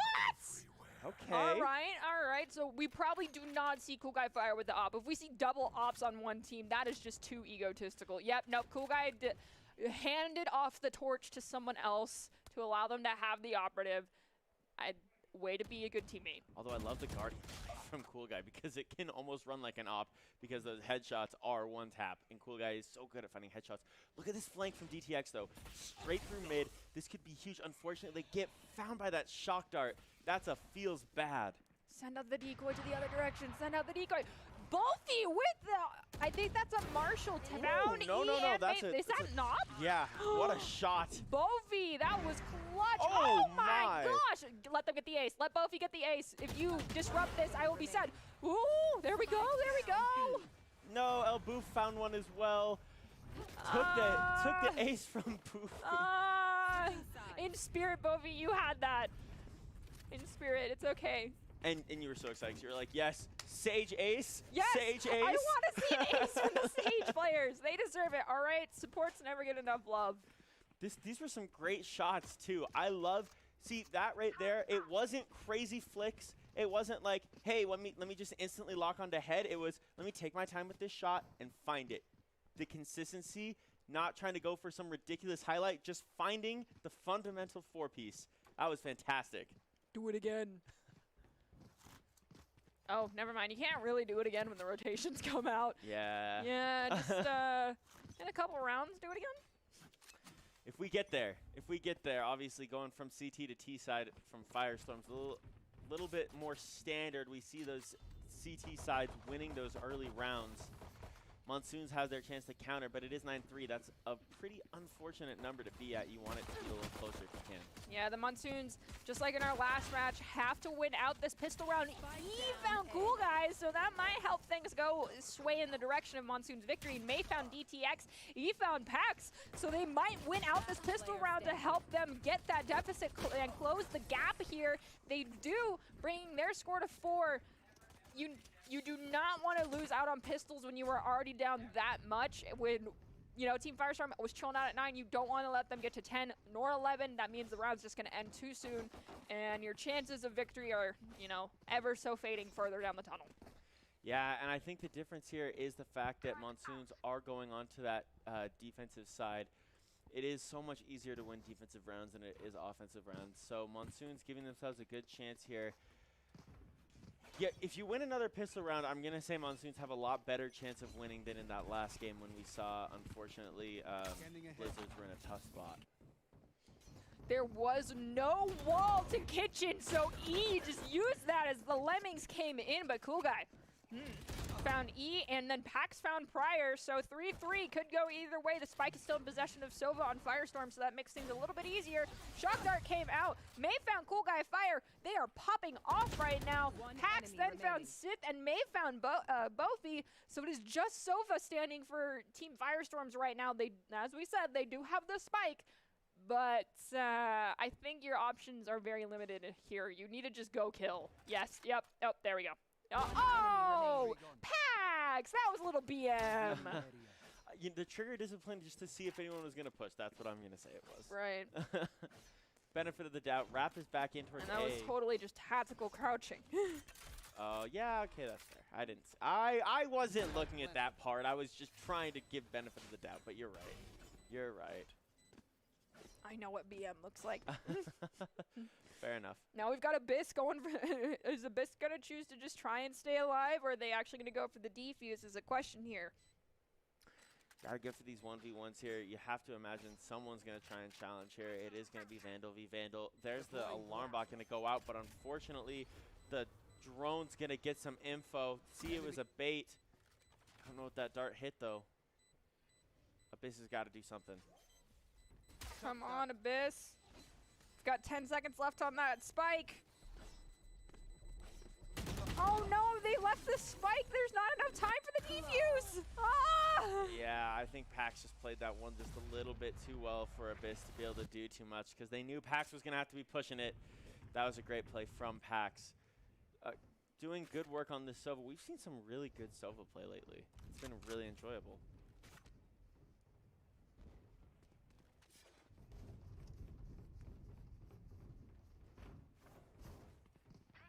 It looks like we're going to see a partial B push, or is it going to be a full B push? It's going to be a full B push coming out right now for Team Firestorm. Be interesting to see how this works out. It's going to work out really well, I think, because there's only one person there, and it is that Reyna. Oh, Alboof with the teleport found Sith. Oh, like instantaneously. Look at how fast this rap's going to come right through mid here to try and get back to B, but I don't think it's going to be in time. I think Firestorms are going to have time to get this spike planted. Bofi found Abyss, E found Pax, so scores evening out. The spike diffuser unfortunately went down. DTX took out E, and then Albu found Prior. There's 4 standing for Team Firestorm, and there's just Maeve standing for Team Monsoon. She's got a decision to make. Maeve, are you going to stay alive, or unfortunately Bofi will answer that for you? Yeah, that's tough right there. As you see Firestorms kind of taking back a little bit of momentum that Monsoons had found. They won a nice pistol round, but Firestorms have stormed back with 3 rounds of their own. Excuse me, just 2. So that's unfortunate for your Monsoons. You're getting towards desperation time. You got to start winning some rounds, and you got to start winning them now. But you do have the ults to do it, I think. I wouldn't be surprised if we see E pop that poison cloud here. Go E! Toxins going up. I'm assuming that E, once it said like the E and Wally, that's how I'm going to think of it from now on. You know, you don't want it to sound like a re? No, like the movie. Wally. E. Please send us the pronunciation of the name. There's the TP into the smoke from El Boof. I love the judge play here from Prior as well. Maeve found Pax off screen from us. Prior trying to just use it into the smoke. Unfortunately, the spread from the judge is a little bit too much at that range, I think. What they don't know is that actually El Boof was there. Oh yes, no. El Boof is just waiting. Found 3. Abyss did pick up El Boof in return. DTX found Abyss. Cool Guy Fire went down to Abyss as well. Now it's Bofi and just the Yoru standing in the match. That round is over. Yeah, you know what? I have been impressed with the way Firestorms have used Yoru. Swapping out Viper, which is so important on this map, for another duelist was a really risky play. I didn't think it was going to work. I said that at the beginning. I was really unsure, but DTX, you've played it really well. It's been interesting to see though. It's a different play, and different agents make some. It can make waves. You know, it's kind of what happened when we had KO go in the last week. You know. I've heard some different things within regards to using Yoru on this map. Oh no, Sith! Oh no! Pax found you! That was dirty. I don't know how that tracking happened, but it was just like every dodge you attempted, there was just a dart over you. Bofi using the heal to help out one of their teammates. Cool Guy Firestorms has the spike, getting the plant off, but they are in severe need of help. Cool Guy did pick up E. We had Pax pick up Prior, and just Abyss standing, and with that, the attackers will win, and Team Firestorms will be our victors for our second match this evening in Valorant. Congratulations to all of you. Will you be able to do it again? That was pretty good for Firestorms. Once again, like you said, they were able to kind of get around the fact that once again, that Sage teammate, just letting that duelist Sage take care of work. Firestorms looking like they are back on form. Well, if you want to be seen by some college recruiters, talk directly to the esports industry insiders like pro athletes, team general managers, and game producers, then join the club. And that club in particular is Esports Tower, where players get insider access to industry insights with our featured rumbles such as this that recruiters are taking notice of. It's a great way to score exposure if you're looking to start your path to pro or land a collegiate scholarship. Check them out at esportstower.com. Yeah, you do get some pretty cool opportunities to play in these fun rumbles. Lots of viewers get the chance to qualify for BFC, which we've seen landslides do, I think 3 times in a row now, but you never know who's going to get to those kind of events. Lots of good stuff. All right, so these are our standings going into our semifinals here. We've got Surge White going against the landslides. Run it back. That might be the upset that we are looking for. And then we have the Meteors going against Firestorms. Will we see a return of the same teams in our grand finals of the landslides and the Firestorms? Will the Firestorms finally get revenge? Or will Surge White shut down the landslides finally and prevent them from even being able to touch the championship round next week? Well, in order to find out, you'll have to come back after this short break, and it will be our final match of the evening, and we'll have our semifinals next week for our 7th week of the Rumble. The rematch of last week's grand finals between the landslides and Surge White is about to go down, so make sure you come right back.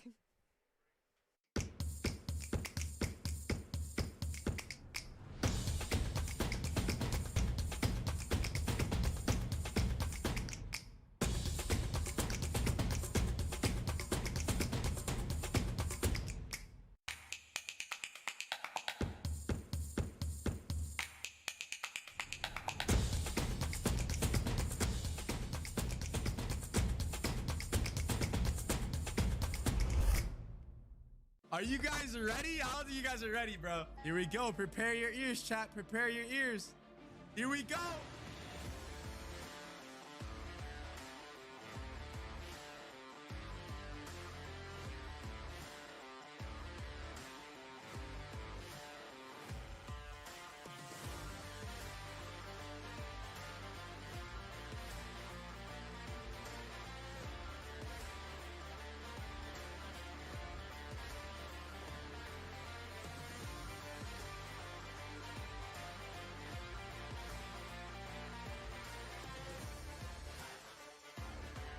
Yes, sir. Welcome, ladies and gentlemen, to the Schmied Cup. They're not going to be ready for this. Oh! Oh! Nitro with 2, 3. Get down.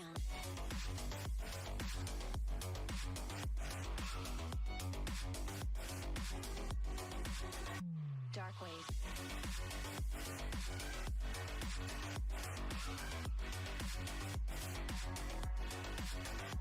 Get down. Well, he got the ace. He got the ace to close it. Corey is your first Schmied Cup champion. UFC events, brought in some heavy hitters to support this tournament. I hope you guys enjoyed it. It was the first Schmied Cup. Hashtag never alone,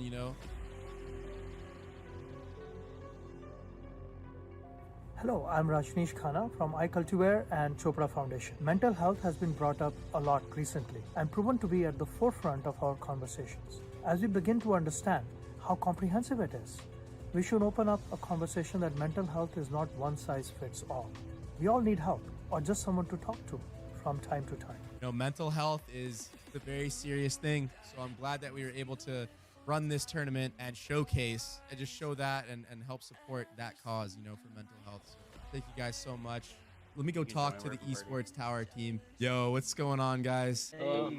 So, how did it feel playing against 10s? I was shaking. Yeah. Shaking the entire time. You guys got rounds, right? So that's all that matters. Yeah.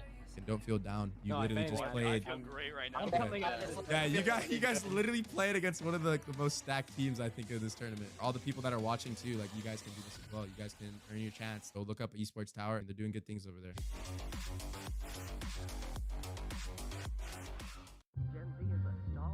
The news says Gen Z is struggling. I've got news for them. I wait tables, but last week I built a field hospital. I put out a forest fire. I stopped 1,000 attackers. And a natural disaster. I've saved lives. And led a team on patrol. I serve. Well, I go to school full-time. While I work full-time. The greater the challenge, the stronger we become.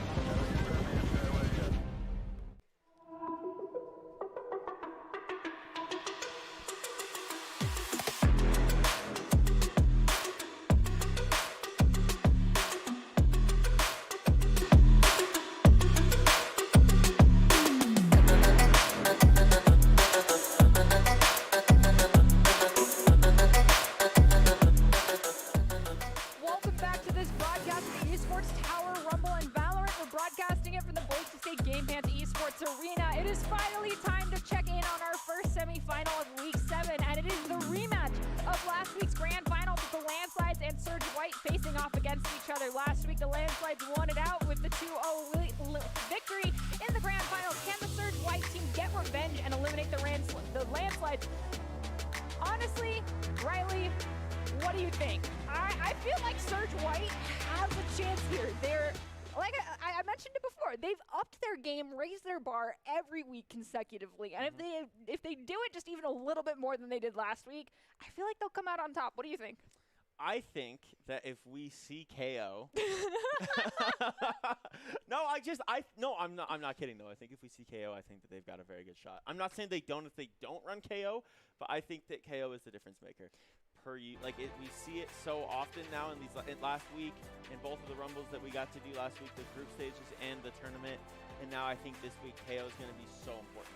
So our two semifinal matches, the one that we are watching this evening, is going to be the Surge White and the Landslides. We have the Meteors and the Firestorms going off as well. We'll be interested to see how that one shakes out, but we are focused on seeing what happens to the Landslides. Nothing against all of those wonderful players for that team. It's just y'all have had your moments of glory. You've played in the BFC Valorant event a few weeks ago. It's time to let someone else take the torch and have the opportunity to, in all honesty, get knocked down a peg, because that's basically what everyone has told us participating in that event does, is put your ego in check just a tiny bit. We'll see how that happens, though, as we watch the Landslides face off against Surge White. But if you want to win, you have to follow Doc's keys to the game in Valorant, and I'm going to do it again. I'm going to do the best I can. Do it. And those keys are, yo, don't ego peek be up. Know your win con, dog. Call out abilities, dog, and calculate enemy econ, fool. And those are Doc's keys to the game, brought to you by esportstower.com. Score Pro advice. Improve your game sense, improve your team play, improve your performance under pressure. You'll get matched with great players and professional coaches to help you rank up. Now let's see if those keys to the game are of use to any of these players in this next round here on the map, split between Surge White and the Landslides. And all eyes right now on Yasuke. Yasuke, do it. Do it. I'm Yasuke, begging. please. Please. No Astra. I mean, like, she's okay on this map, but please. Yes. Yes, there it is. The KO. All right. And will the KO bring a KO for the side of Surge White? It'll be interesting to see if it's enough. We saw KO not on this map already, so little different map than we've seen KO get run on. Let's see what they can do here. For the Landslides, we've got an appearance of a couple different people that on the roster. We've got CC, it's been a while in Selectsic. Mr. Menfrey, of course, a reoccurring celebrity. Prestige on that stage yet again. And then Snazzy on the Omen. We'll see how this roster shakes out in comparison to Zed, choosing to go with that Cypher as opposed to playing on their typical Killjoys. So that change in things might be a big difference for Surge White. Perhaps the different play style and the different agent will help them out in their victory abilities here on this one. And you can lock so much down on Cypher on this map. I mean, there are so many nice strats to get, you know, Tripwire, Cage, and Cam just like combos that I'm not surprised that we're seeing that Cypher coming out from the side of Surge White. Just another thing that they're trying to do to gain that last little advantage that you need to just find that W on that Landslides team. Landslides has not missed a grand finals since week 3 of the Rumble. So this game is going to determine if they do or do not get in, and will it change the course of their victory landslides that they have had lately. Will the KO pick be the deciding factor? We see the Cypher cage go out already. Snazzy is predicting the movement there. They're going to shoot out one of their clouds, and they do take out Maroon. Yasuke is still up here, does find a couple shots, and with the help of one of their teammates, they take out Snazzy, so the agent scores have already evened out, but Yasuke is really hurting. Yeah, those were good shots to go early there. Just kind of these early opening gunshots in this big match.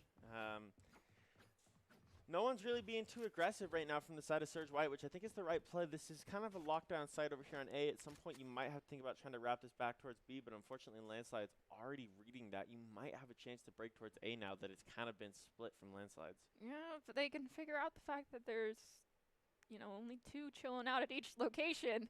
I mean, either way, if everyone for Surge White right now pushes one location, their op numbers are going to be higher. But Zed and Mr. Menfi, well, Zed goes down to CC. Mr. Menfi finds Yasuke, so there goes the KO. We've got just the Sage and the Viper standing for Surge White now, and Sage is hurrying. Their HP is less than half. Always a sticky situation. CC did get some damage there as well, but they got healed up by their Sage. But you saw Yasuke did have time to get that EMP off, so it did kind of slow this down. There's Sultex getting the find there onto Rengoku, and knowing there's a spike down, Prestige getting aggressive as well. It was like Landslides, it was like they were like a jet engine warming up. Like the round started slow, and like each elim that they found, just like it just got going faster and faster and faster and faster, and they were just so aggressive by the end that they were just flying at people. All right, Surge White, just honestly, just go. Just run it. That's my only advice. That could be horrible advice as well, just a heads up. No, I think that you're probably spot on there. I think that if you can match Landslide's just aggression and just fly, I think that's how you challenge them. That's how you beat them. Prestige found V Spicy right away with a headshot. Nicely done. Surge White are down 1. The spike is still in Yasuke's possession. Snazzy found Zed. Unfortunately, playing a little bit too split there for their own good. For Surge White, allowed them to be picked off quite easily. You got to make sure you're checking those corners and keeping an eye on what's behind you, because those flanks are deadly as Prestige picks up Yasuke, and with that, Landslides win a flawless victory on that round. Yeah, and it helps when pistol rounds aren't actually really pistol rounds for you. Landslides didn't even have to run pistols basically that entire time. Yeah, that was a little unfortunate, but because they are down 2 rounds, Surge White now, the econ will even out just a tiny bit, not a whole lot, but it'll make it a little bit easier. Let's see what they end up picking out. I doubt everyone's going to go with pistols again, unless they're trying to go for a thrifty, and if they do, that's going to be interesting.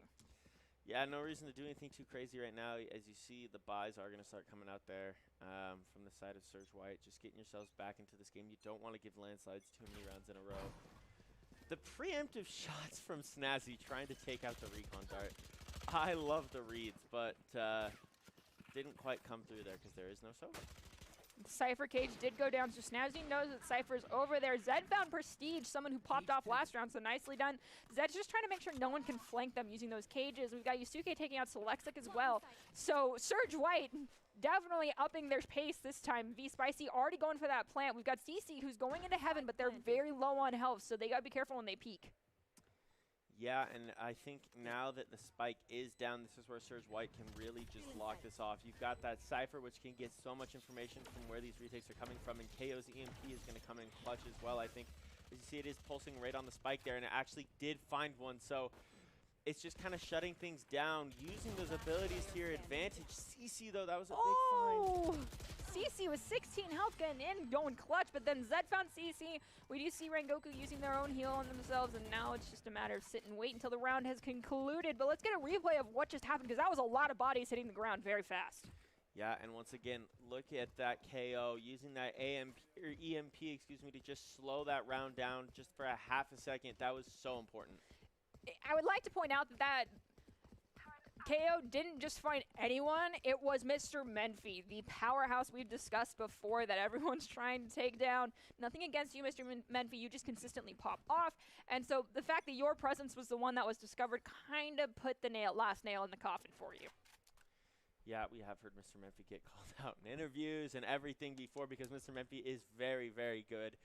They are playing at a high level right now, and it's going to be interesting to see who can kind of counter that. The EMP, I don't think found anyone there from KO, and Sultex is now just kind of wrapping back, just waiting to see if anyone wants to push out of this T side. Very slow push happening from the side of Surge White. Mr. Menfi is going for that wrap around. They're deciding to go back into heaven, make sure they can keep an eye on that high ground. The Cypher wires have gone out as well, so Zed's keeping an eye on the back flank, trying to make sure no one wraps back around behind them because you got to be safe. Mr. Menfi trying to predict that they're going through the garage, but they are not. They are rotating, and I don't think they figured that out because we also just saw Omen use an ability there as well. I think the landslides might have just got baited. I think CC might get some info here, though, if they are still looking. Oh, the timings. Menfi is wrapping back per day, but I don't think they know. And now it's almost a little split from Surge White here. This is an interesting push. Oh, how is this going to work out? Selexic found Yasuke and then also found Rengoku and Maroon. The triple kill for Selexic. Let them get the ace. Mr. Menfi, please let them get the ace. Be nice, please. Oh, Snazzy got V-Spicy, so the ace goes down. Zed finds Alexic, but then Snazzy found Zed, so that's going to be the conclusion of that one. Bringing the landslide score up by 2, but, you know, just a 2 lead's not a whole lot when you have to hit 12 by the end of this game. Yeah, it's true. Just keep it right there. You know, I was just thinking about during that round, we normally see Menfi love to run that operator. We may not see that this time with Menfi not being on Jet. I just realized that. We may not see it as much. I think because of this map, we may see it just because even if though they're not playing the Jet, Mr. Menfi still has some incredible aiming skills. So, you know, why not? I mean, we saw what happened last time when our normal op players kind of handed off the flag. We saw some great shots coming out of other players. Let's give the op to CC. You never know what's going to happen. Maybe CC's nasty with it as well. The Lear came out. The Cypher Cage came out. Basically, everybody for Surge White is rotating together. Cypher is hurting on that health front, though, so they need to be careful. Maybe back off, get some love from their Sage. Menfi found Zed, though, so as I said, you need to back off and get some love, but did it a little too late. Sage and KO are now hurting as well. Prestige going in, finds Maroon, so now the landslide's up by 2 agents, and then Prestige just going in, coming in hot, dang! And Prestige, the wall to block off the Heaven push was just like 6-head. What a play. That was so smart. We have graduated from 5-head to 6-head for Prestige. No, but then the placement of the wall as well to be able to get around it. I mean, it was impeccable. The timing, the placement, Prestige just showing why they are so good at this game. Okay, so landslides right now. They've got the Omen ult, they've got the Killjoy ult. As far as when we look at Surge White, we've got Cypher, we have Jet, and we have KO's ult, and KO's ult is disgusting. So if it works out well, we could see Surge White begin the reverse and come back. There it is. There's the ult, Jet pop theirs as well, so knives are out too. I feel like maybe, no, Cypher's got to get a kill anyway, so Cypher's ult won't be popped yet. We got Selexic finding Yusuke and V-Spicy finding Selexic. You know, Yusuke's got to come up anyway. Yes, there they are. CC found Yusuke anyway, though. V-Spicy finds CC. Snazzy on V-Spicy, and then Zed finding Snazzy. So it's 3-2 now. Landslides down by 1 agent. Yeah, and here's Maroon. Got those knives popped. They've had them popped from the very beginning. Oh, Prestige with the chow. Oh no, Zed. The wall bangs are not your friend. There's Prestige getting Snazzy up, but they're all just locked in behind Pillar. Mr. Menfi found Zed. The res was almost wasted, but Rengoku finding Mr. Menfi. Prestige is on Spike. You got to chow it right now. Go, Rengoku, go! Oh, no! The crosshair placement is just not in your favor. It be like that sometimes. Prestige's walls are just so good. I keep saying it, but it blows my mind every time. Prestige's walls are elite right now. I mean, this is ridiculous. Knowing exactly where that's not even Prestige's wall, I don't think. No, that might have been. I couldn't tell if that was Prestige's wall or not, but it was ridiculous. Just knowing where these things are going to be and using the little gaps to just find elims, so good. This is, yeah, it's fantastic Sage play. So maybe the secret to being to beat out the landslides is not rotating the Sage player? Yeah, probably. That could be it. And look at this push over towards B this time as well. A little different. Snazzy's going to try and TP over there. We've got Prestige taken out too. The wall is up, so Rengoku's able to rotate, but they know someone's coming behind them. They find Yosuke, get them up. Prestige finds V Spicy shortly thereafter with that triple kill for themselves. Empress is online for the landslides right now. We'll see if that comes in handy as Snazzy. Oh, Prestige with the 5K. What did you eat today for breakfast, Prestige? I don't know, but Prestige is on the ace. Ridiculous out of Prestige. Fantastic play. I mean, the res came through from onto KO, and it just wasn't enough because Prestige just ran through everybody. Was that actually a 6K for Prestige because of the res? I think it was pretty sure it was a 5. Okay. I didn't know if you had to find the 6K to get the res, or to get that on when that res comes up. You can never tell.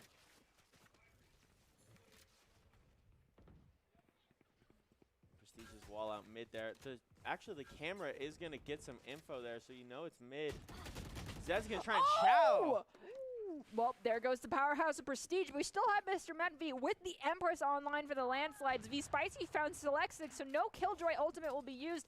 Now V Spicy on that Viper going for the plant. They managed to get it off. There's plenty of time to do so. We still have Cypher with their ult and Viper. Viper's going to use the Venom Cloud right on the spike. Yusuke found CC as well. It's just 2 standing for the landslides. Are we going to be seeing the beginning of the turnaround? And as I say that, Snazzy takes out Yusuke.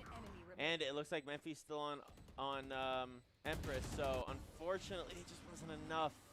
Rengoku finding Memphi, that was so clutch. You needed that one because if Memphi started to get on a roll in that round, I mean, they do have the ability to clutch a 1v4. We've got Rengoku with the op here? No, yeah, they're swapping it. I mean, I would have respected the plays. Why not? You got guts, kid. I love that op skin as well. As a history major, I love seeing old things. Are we going to see the Sage wall right here on top of the box to allow for some line of sight for your Jet? No. Okay. No, but there's that EMP once again from KO. Yasuke just slowing pushes down. It really does just completely alter the pacing of these games. All right, going through sewer, trying to go to wrap around, going very sneaky and quietly. 4 members though, so not everybody is here. We've got 2 still pushing over on A through basically what we would consider, you know, mid. But the other ones, they're wrapping back. Are they going to try to make some noise here on mid to B to see if anyone will find them? Must be a little bit of a wall action going on there. No, they do have that info. There's Prestige right there, and there's that EMP, but I don't think it found anything. I think, yes, Jet for the landslides just popped their knives as well. We've got Rengoku being bold, going off on them, their own, wrapping around back left, trying to see if anyone's going for that flank play. Yusuke finds CC, Selectsic, V Spicy, Maroon on Selectsic, Prestige finds Maroon, and then Zed finds Prestige. I know exactly where. Yeah, that's unfortunate. Rengoku just got that wrong peek on Memphi, and there's that neural theft going to come out from the side of Zed, trying to get that information onto landslides, but Snazzy doesn't care. Ooh, those were nasty shots from Snazzy. Some could say they were quite snazzy. All right. That was something. I'm only a little sorry for that one. Only a little bit. Oh, you know what? It's okay. It's okay. This is a place for puns. We like puns here. It's a safe place for puns. Okay, so landslides are up by quite a bit right now. However, we cannot discount Surge White just yet. Being on the attack is always really difficult. Let's be honest. KO ult getting popped. And actually the round, if you looked out, the round was going around in the bottom left there, so we weren't crazy. We weren't just imagining things. It was going on. And there is that ult. You see those pulse EMPs just going out, just slowing everything down here. Prestige is EMP'd up here in heaven as we see Rengoku going for that plant. They're going to be able to do it. Zed is going right in the LOS of Prestige. They got to be careful. Yasuke is inside the Killjoy, so you got to get out, dude. Yeah, run, run. No one get detained. No one get detained. Okay, no one was detained. Congratulations. Nicely done. Now go back. Make sure. No, go back. Do not let Snazzy get that defuse. Selexic finds Rengoku. Yusuke finds Selexic. Thankfully, Prestige on Maroon, and Zed finding Prestige clutching out the round, though, is Snazzy. The fact that Snazzy was in a 1v3 and just said, yeah, defuse is probably the play here, and actually got it off is just a bit ridiculous. I'm not going to lie. I can't argue that you on that front, really. Like, how? Snazzy, that took guts. There's like, everyone else can handle it. You'll all be the decoys, quite literally. That was crazy. I mean, it was a great Killjoy placement there from the side of Landslides. They did everything really well. They used their ult and abilities, but man, just what a play. I love seeing that kind of stuff. Just big brain plays.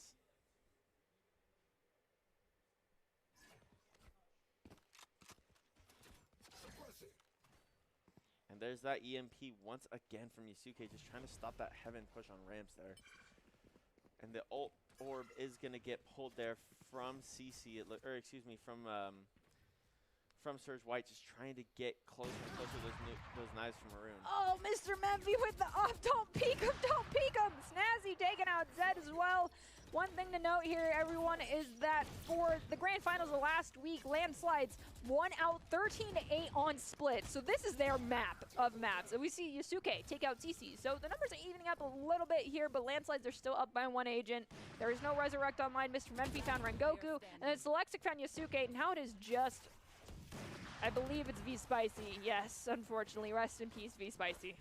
Yusuke, that was we had Yusuke's POV there when that wall went up, and they just started looking up, and it's like, what? Like, that's so tough because you know exactly what's gonna happen, and it's so hard to stop that. Like, when they have the high ground, you know, and that chow is almost impossible. You're like, well, I can't get away because they're just gonna shoot me if they hear me running. All but right, I'm probably not gonna win the gunfight either. It's like, oh, it's brutal.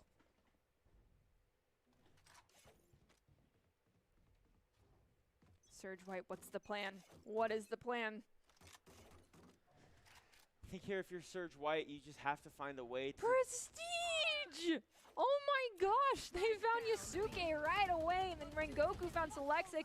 Rengoku did res Yusuke, thankfully, but Prestige is still up, takes out Yusuke again. Zed finds CC, Prestige finds Rengoku. Rengoku at that 4K, will they come out with the ace? Oh, no, Maroon had something to say about that one. And there's the knives from Maroon, and the Neural Threat's going to come out as well from Surge White.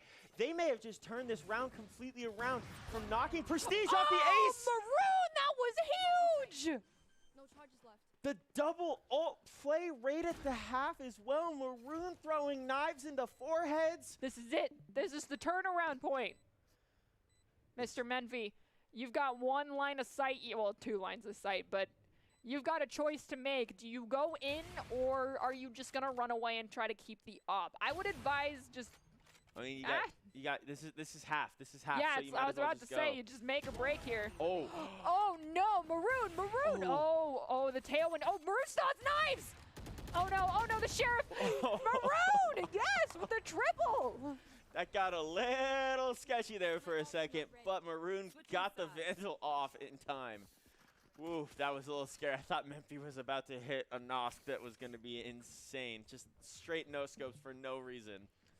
Surge White, are you bringing it back? Is this it? Is this the rotation? You guys got to win both these pistol rounds to really set the momentum and pace for you to come out on top of this one. Because if the Landslides win either one of the pistol rounds, they are only 2 away from victory here, so you cannot let that happen. Yeah, it'll be interesting to see if Surge White can keep pulling this back. They obviously go to CT side here, so that it is going to be a little bit easier for them. It's going to be interesting how they decide to play this. I think KO is probably a little bit more defensive agent in the first place. That's where we see them just be really just cracked. So let's see if that can play to some serious advantage here for Surge White. Yeah, the EMPs definitely, once you know the location where people are coming from, can... Wait, what is that Cypher wire? You can use it on the tree out of bounds? What? Okay, I like that play. That's not fair. I told you, Cypher on this map is cracked. You can do some sweet things. Rengoku knows they're there. They can hear him. Oh, no, Rengoku. Rengoku, you made the wrong choice, my friend. Selexic found you right away. That would have just been an opportunity to wall. Zed has the slow orb in front of them. I also heard the cast for the wall happen. CC found V Spicy. Oh, wait, no, the wall did not get cast. I thought it was going to cast. Never mind. Prestige just knew Zed was there, got that slow orb off so they could get down into sight and get it planted. CC finding Yasuke as well. That was huge. So the plant plus another find. It's a 5v2 retake. Oh, Zed. Zed got Selexic, but Maroon, I don't know, honey. This is tough. The strafes there, unfortunately, for Maroon, probably going to be their downfall, unfortunately, with the new patches shooting and moving so hard. But the right clicks. Close, but no cigar. that was the right click was nasty there, though. The right click was nasty.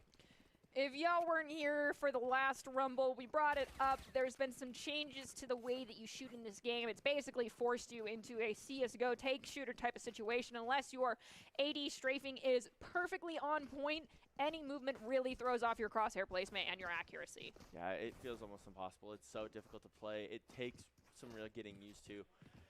It took basically, at least for me, it took a week of loading into death matches, just like getting destroyed and closing the game before I finally like figured out what was going on. The key point there being closing the game. Yeah, probably.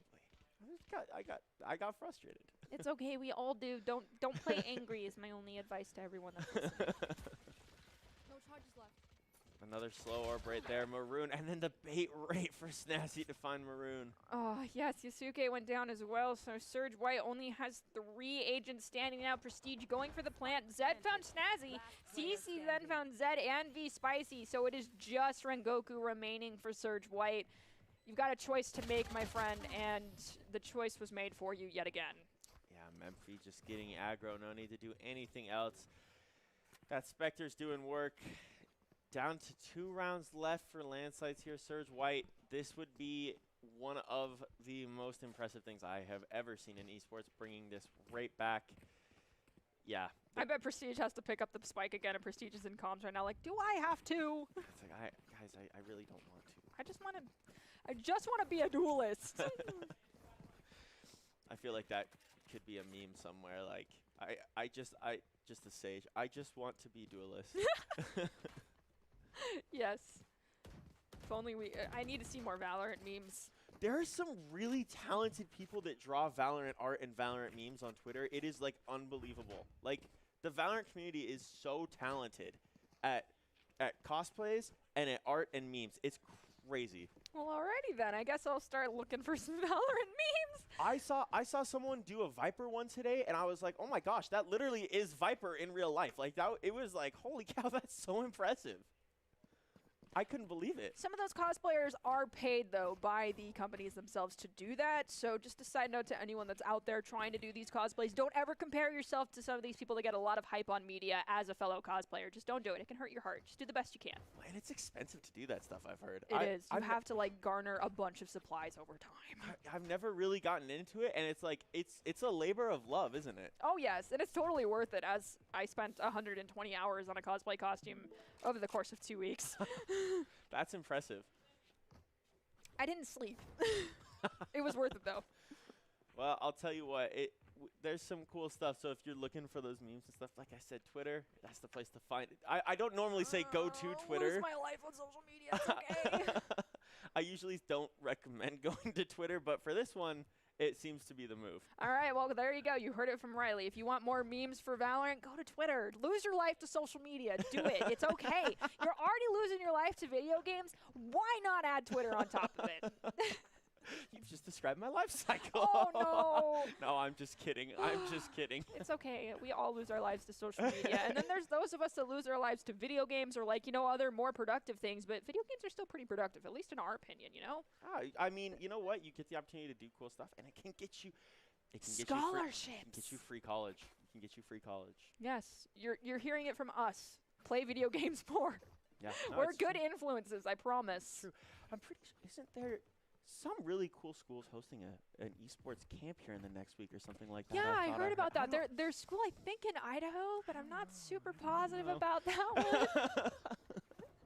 All right, we're being able to be a sneak peek of Doc's keys to the game. Let's hope these players are not forgetting to not ego peek that up. Know your win con, call those abilities, and call enemy econ, you fools, because now we are at match point for Team Landslides, meaning that they will lock in their opportunity to be at yet another championship and another opportunity to get into the box fight championship as well. And if you're rooting for Surge White, just to, you know, turn the tide a little bit, let's hope they keep those keys to the game in mind and are able to pull this one back. It's always, you know, this is a game where it's like tennis. You have to win by 2. So if Surge White starts to pull this one back, we could see this series drag out very long, and Riley and I both lose our voices yet again, which I do believe was the Landslides doing a few weeks back.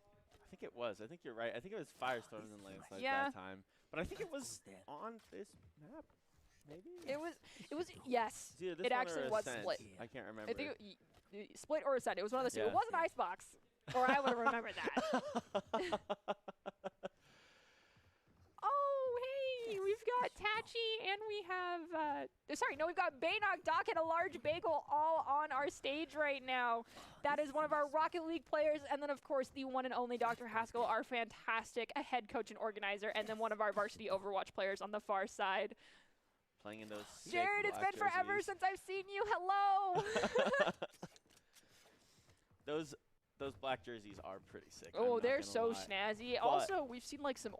I have one. It's a rare one, an orange one. I was just gonna say I saw love the orange. I saw the jerseys. orange all over Doc's Twitter this last weekend when League of Legends was away at their event, and I was like, how do I get my hands on one?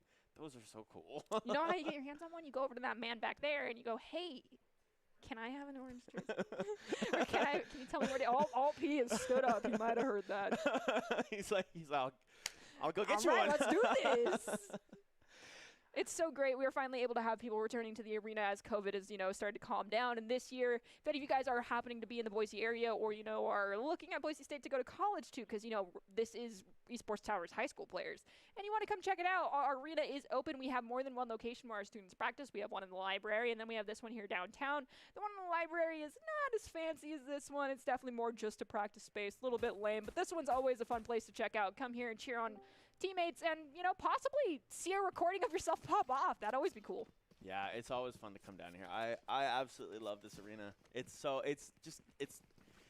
whole vibe. It really is. It's great. We're spoiled. We really are.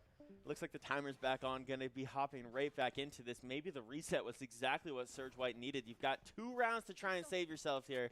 Get yourselves a chance to get back into BFC or get into BFC for the first time. Let's see if the reset was what you needed. It is. We did see this. The Yelp review for our esports arena is a whole vibe now, according to Doc. But okay, so we have the half happen. The rotation has occurred. Omen's the one with the spike here. Prestige. Typically, we do see the Sages with the spike. Prestige is like, no, not me. You don't want Prestige with the spike. They're such a duelist and an initiator type of player. There's nothing against you, but you've got a huge ego, Prestige, and it pays off. You have the skills to do it. So it's a great move, but it could put Landslides in a sticky situation. We do see Maroon take out CC, so Landslides, for once, are down 1 before Surge White has lost an agent. Yeah, you finally see that first blood coming out for Surge White. Again, that reset, sometimes that does things to players. When you get those long breaks, you know, sometimes stuff happens where it's hard to keep that focus for a while, and it might take a little bit of refocusing here from Landslide. Surge White might have just found like this is a big break for them to get a chance to get in and get going. Zed found Menfi and one other. I believe they found Prestige. They got Snazzy, and then Goku finds Selexic, and the defenders win out that round. I think this is the beginning of the comeback for Surge White. Just what we've been asking for. Are we going to see the end of the reign of era, well, the era for landslides making it to the championship round? Maybe. Is this the time for me to say don't call it a comeback? No. DMCAs will be coming for me. Yep.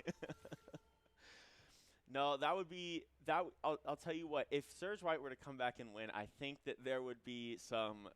I have to imagine that would create some hard feelings for landslides because it was. I mean, that was a long break. That was a 3 or 4 minute break, and that can mess with your mental. So that would be interesting to be kind of a see if that would be a point of controversy almost. Well, tournaments do have rules within regards to how long you're allowed to request breaks. There isn't really such a thing as timeouts within regards to most of these tournaments, but there is a thing where, you know, you can use it for a bio break. Coaches sometimes will utilize it as an opportunity to talk to their players, and you don't fully have to instigate it like traditionally like you would in basketball or soccer, calling, well, soccer doesn't have timeouts, but, you know, for basketball or football, calling for a timeout and just being able to utilize an opportunity where, say, someone disconnected from Valorant as a chance to talk to your team is very useful, and it can reset the mentals here. As we see, it seems like that's what occurred for Surge White, or their coach got in their comms and was like, yo, do these things, clean these up. We talked about this. We VOD reviewed this. What are you doing? Yeah, that's kind of one of those moments where a little tiny butt chewing from the coach can go a whole long ways to get things going. Yasuke with a nice EMP there onto CC, so there's a chance to get this spike down here over on this A site. Let's see if landslides decide to wrap it back to B here, or if they want to keep trying to force this A. We've got 30 seconds left on the clock. CC found Zed, so now it's just 2 standing for Surge White in the form of KO and Viper. Mr. Menfi is still up, finds Yasuke, uses the overheal as well. 13 seconds now left on the clock. You only need 5 to get that plant happening. V-Spicy found Mr. Menfi, so CC has the opportunity to get the plant because they know where V-Spicy is. Now V-Spicy has to close the distance, possibly get some damage out onto CC. CC is hurting more than V-Spicy, but CC's rotations are a little bit bigger brained right now than V-Spicy, and V-Spicy finds CC. And there's plenty of time for the defuse. You haven't even heard the timer start to tick faster. That was almost really bad because CC got a quick peek onto V-Spicy when they were looking the wrong way, and I don't think they expected to actually get that line of sight there, that angle. You'll see it right here. I don't think CC was expecting this, and it was just kind of like almost strafing back around the corner, and then it was one of those moments where it's like, oh no, I had the actual gunfight won, but I didn't peek the full, and unfortunately, V-Spicy was able to clutch it out. And this evening is going to be number 2, where Riley and Artie lose their voices. That's all right. I love watching some good Valorant here. It's always fun to see teams like these two go at each other, just continuing to be aggressive.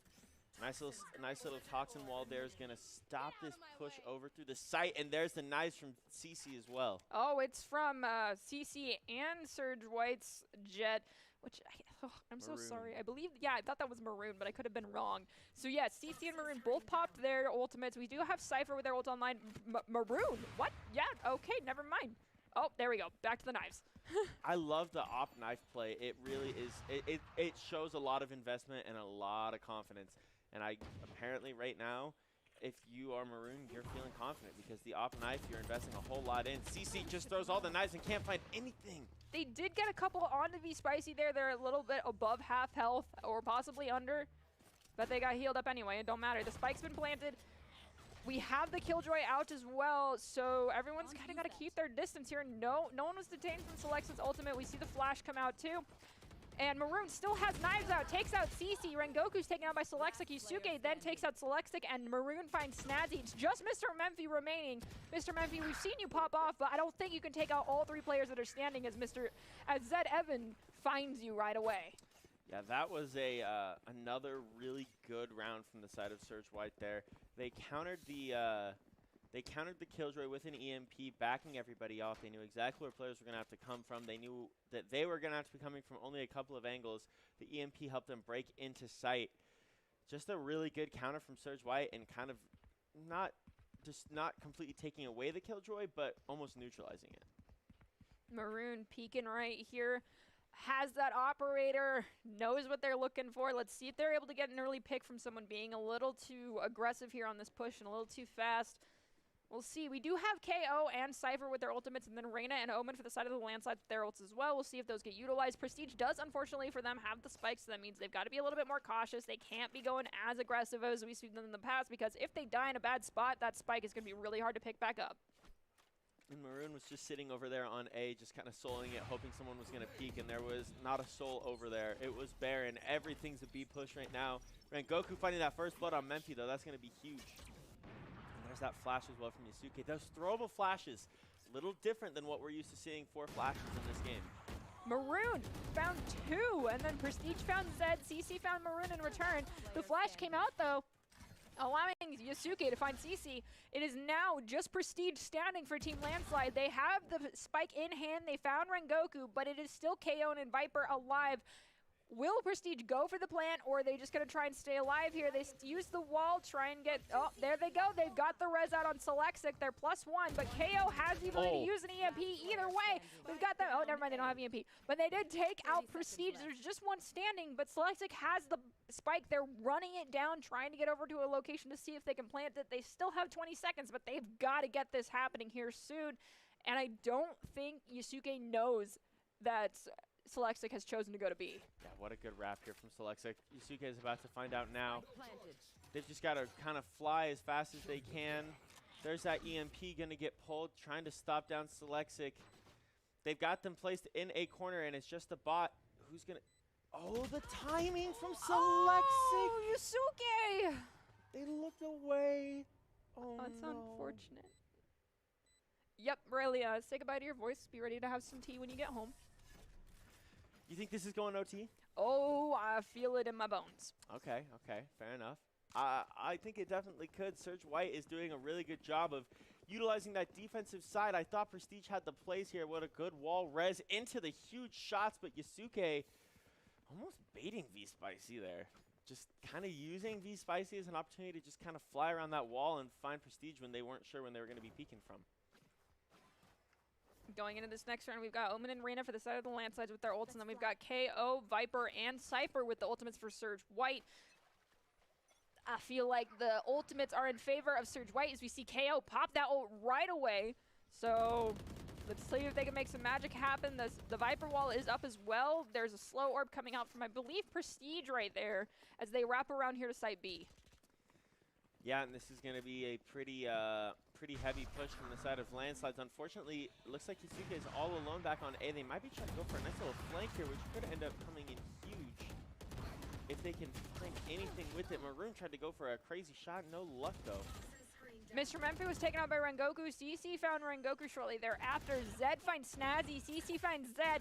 Selexa gets the plant. It's just 2 standing for Surge White right now. One of them is Viper, who has their Venom Cloud available. However, using that to try and get a defuse off is very risky. We probably won't see it used this round, but they have to stop this plant from this detonator from going off. Otherwise, that is the sweet goodnight for Surge White and their attempt to stop this ability for the Landslides to make it to the championship. And with that, the attackers win out that round. 12-7, you're right on game point. This is going to be a tough one. That flank almost came in. V-Spicy died about 2 seconds before Yasuke was able to get there and really get a nice little pinch going on. That was close, but it just didn't quite come off there in the very end. All right, so it looks like we have CC with knives, Mr. Memphi with Empress. Prestige does not have their res up, but they are not close. We will not see a res this round. However, we do have the other Sage with their ult online, still have that Venom Cloud, and then Cypher still has their ult as well.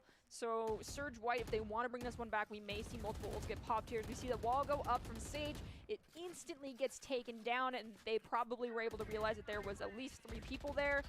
And Rengoku using that wall to their advantage, takes out CC using that angle. Nicely done. Yeah, we've talked about Prestige's wall placement, but that was about as good as it gets from the side of Rengoku.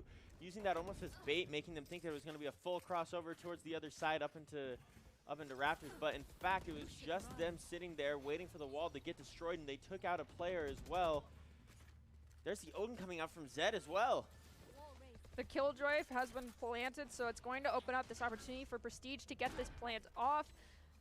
And with that, there's still 2 standing for the landslides, but if they win this round, that is the victory for them. The one player did get detained by the Killjoy. I wonder who it was. That's never a fun situation to be in if you're the one detained. We hear Empress get popped by Mr. Memphi. KO's at half health right now, so they've got a decision to make as Mr. Memphi takes out Zed. Yasuke finds Prestige, and Yasuke has time to start this defuse. We'll probably go for half, and then know that Mr. Memphi's coming in. Never mind, V Spicy took out Mr. Memphi, and that brings our score to 12-8. And right now, Surge White are looking very hot. They're coming back. Yeah, the stinger from V Spicy onto Mr. Memphi. That just tells you that there was an angle that Mr. Memphi was not ready for.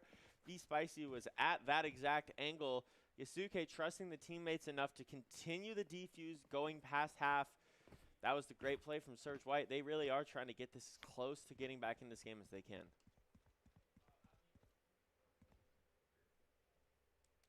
It's just Rengoku with the res and CC with the knives as far as ultimate economy goes on both sides. So not anything too worrisome, but CC with the knives, they might do some damage as we hear them pop them right now. And it looks like it's going to be a slight B fake with a rotation back towards mid coming out from the landslides. Yeah, CC's just peeking here, see if anyone wants to push through that Viper wall. Looks like nobody wants to do that. Snazzy's there. Also looks like they're maybe just ready for some smoke. Yeah, they're throwing smokes mid there, so it looks like this is maybe a little bit more focused push into this B side as the Cypher Cage does finally go off. Ooh, Zed picks up 2 in the form of Selexic and Mr. Memphi. CC's aware of their location now, so they got to be careful. They use a second cage just to back them off a little bit more. Now CC's going to rotate, try to see if they can go over into that high ground, assuming that nobody's up there anymore because the rotations have already happened, but there's a wall there. It's decaying. There's plenty of time for them. Yep. Now that it's decayed, we've got Rengoku coming back, probably knowing their wall went down, anticipating that CC's coming up, but Rengoku, your head was found first. That's always painful. Omen still has Spike, but landslides are down 1 right now, so they need to be careful. Yeah, and CC's just trying to get real aggressive with that movement, just flying around, see if they can find anybody back in that CC side. Unfortunately, Yasuke with the big shots, though. Yusuke was picked up by Snazzy right away, and then Prestige got Zed shortly thereafter. Now Snazzy getting the plant off. Maroon has the operator, see if they can find anybody's heads, but this might be a situation where I think close range op won't be in your favor, but as I am thinking and saying that, Maroon finds Snazzy either way, so there's a caster curse for us as well. And they split the defuse like good teammates should. Caster curse, caster curse. It's like 3 or 4 times that we've done that tonight. Yeah, it's okay. We just gotta own it now at this point, honestly. It's true. We're just influencing the game. We have that much power.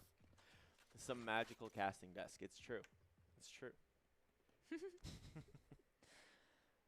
Okay, 12-9. Surge White, you've definitely brought this one back, and my voice box will not be happy, but I am happy for you. Be interesting to see if they can complete this. Obviously, knives are online for Maroon. Again, still has op in hand. There's the... Oh! The shot through the leer onto Memphi! Maroon, that was dirty! And then the knives come out just trying to see if anyone wants to push. Little do they know it's 3. Sulex, that was clutch. Wow, Rengoku, though, with a huge 3-piece. With the triple. They kind of just mowed down some people. Prestige is the last one standing. They have the spike, but your options are very limited, my friend, as unfortunately Yasuke flashed with the Prestige and themselves and does find Prestige finally with that pistol. Yeah, Yasuke finally says, yeah, I'm just going to pull the pistol out and just take care of business. That was an awkward gunfight. Yeah, I'll tell you. It happens to everyone. No, it's not a bad thing. It's just like one of those really awkward ones where you're like, oh, no one can hit a shot. I'm just going to pull the pistol. This is why I'm thankful that plays of the game don't exactly exist in here. Because it's like, oh, no. Oh, that was such a great shot, though. That Maroon with the great shot onto Memphi. That was ridiculous. Through the leer. I mean, that was like, they were like fading to their right. That was Jordan-esque. Jordan-esque in the finals.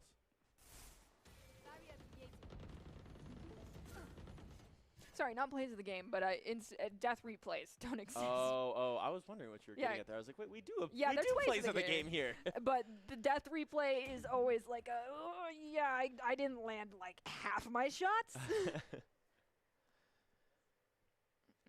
All right. Landslide's taking it slow, but they are split. We do see It looks like someone, just Omen and Rena are over here trying to get some information to see how many people are over at A, see if anyone is willing to make any noise. Going down into sewer, coming back up on the ropes. No one there. But Surge White ain't falling for it. There's the EMP. I don't think it got anybody. The Lear's going to come out from Mr. Menfee. They're going to use that as an opportunity to rotate up here to high ground. They got to be careful, though. They're making a lot of noise. Mr. Menfee finds Maroon. Do they know that there's 3 others in there, though, as we see the flash come out. Yasuke taken out by Prestige, and then Rengoku shortly thereafter. We've got 9 seconds, though, and Yasuke, never mind. So Lexic goes down, takes out Yasuke, and Prestige takes out Zed. Prestige now has the opportunity to get the plant, and with that, Landslide has secured yet another spot in our grand finals for next week, and they have won out against Surge White. Surge White, you put up a valiant effort in tonight's Rumble, and I look forward to seeing what you bring to the table next week. That was almost an absolute ridiculous comeback there from Surge White. Well, guys, gals, and non-binary pals, I've got some information for you, and that's in regards to if you want to be seen by expert college recruiters, talk directly to esports industry insiders like pro athletes, team general managers, and game producers, then you need to join the club. Esports Tower players get insider access to industry insights with our featured rumbles such as this one that recruiters are taking notice of. It's a great way to score exposure if you're looking to start your path to pro or land a collegiate scholarship. Check them out at esportstower.com. Yeah, and you see the strats that are getting pulled out by some of these teams as we've gone through this tournament. And we can take a look at our standings right here from those teams that we got to see this evening. It was all very exciting, if I do say so myself. Yeah, it really was. Metros and or Meteors, excuse me. Oh, I can't read. Meteors and Firestorms next week should be a pretty good one. And Firestorms battling for a chance to redeem themselves to get back into a finals again and get a chance to take on Landslides again. All right, so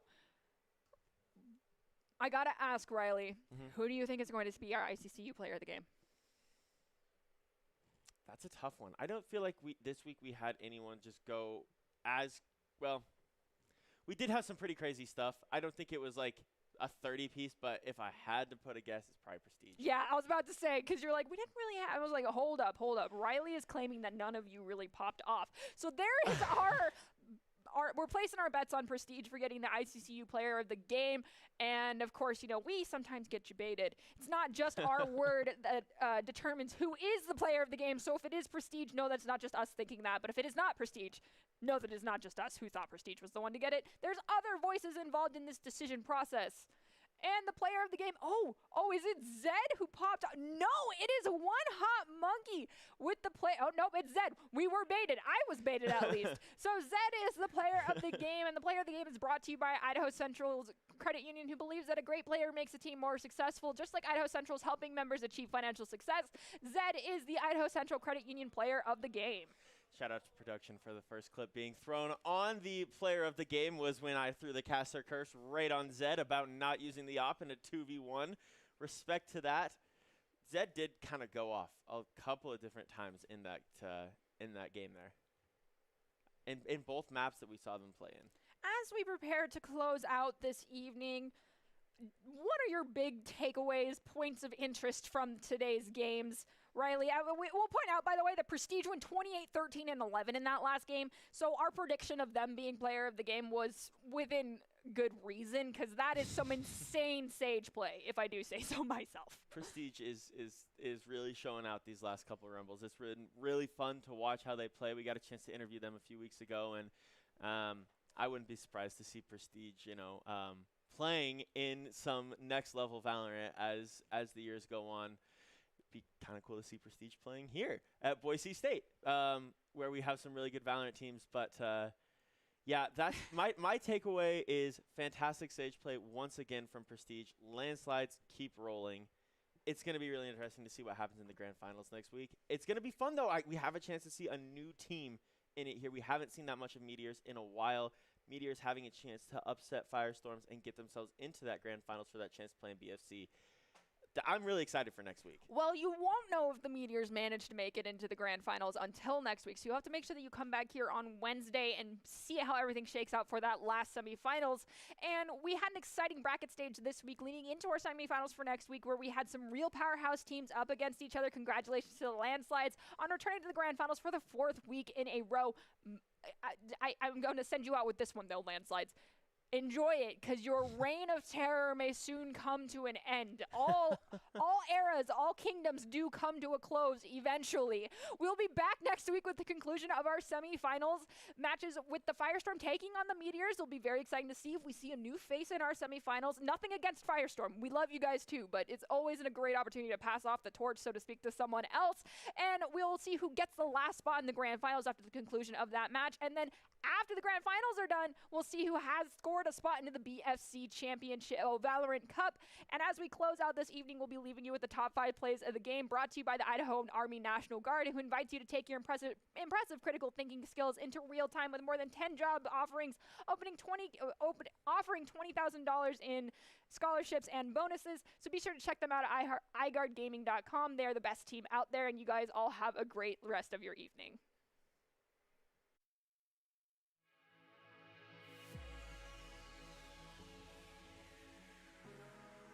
Blizzard, I can't root for them because all of you are fantastic people. And here we go, Hot Monkey. There, see, I told you, it's the shock dart reveal with the high left, but you found Yasuge's head, obviously. Unfortunately, though, Maroon with the double kill finds Daba and Monkey, and possibly nope. That was a big wave, it's kind of what happened in the KO there. I've heard some different things within regards to using your Rue on this map. Oh no, Sid! Oh no! Max found you! That was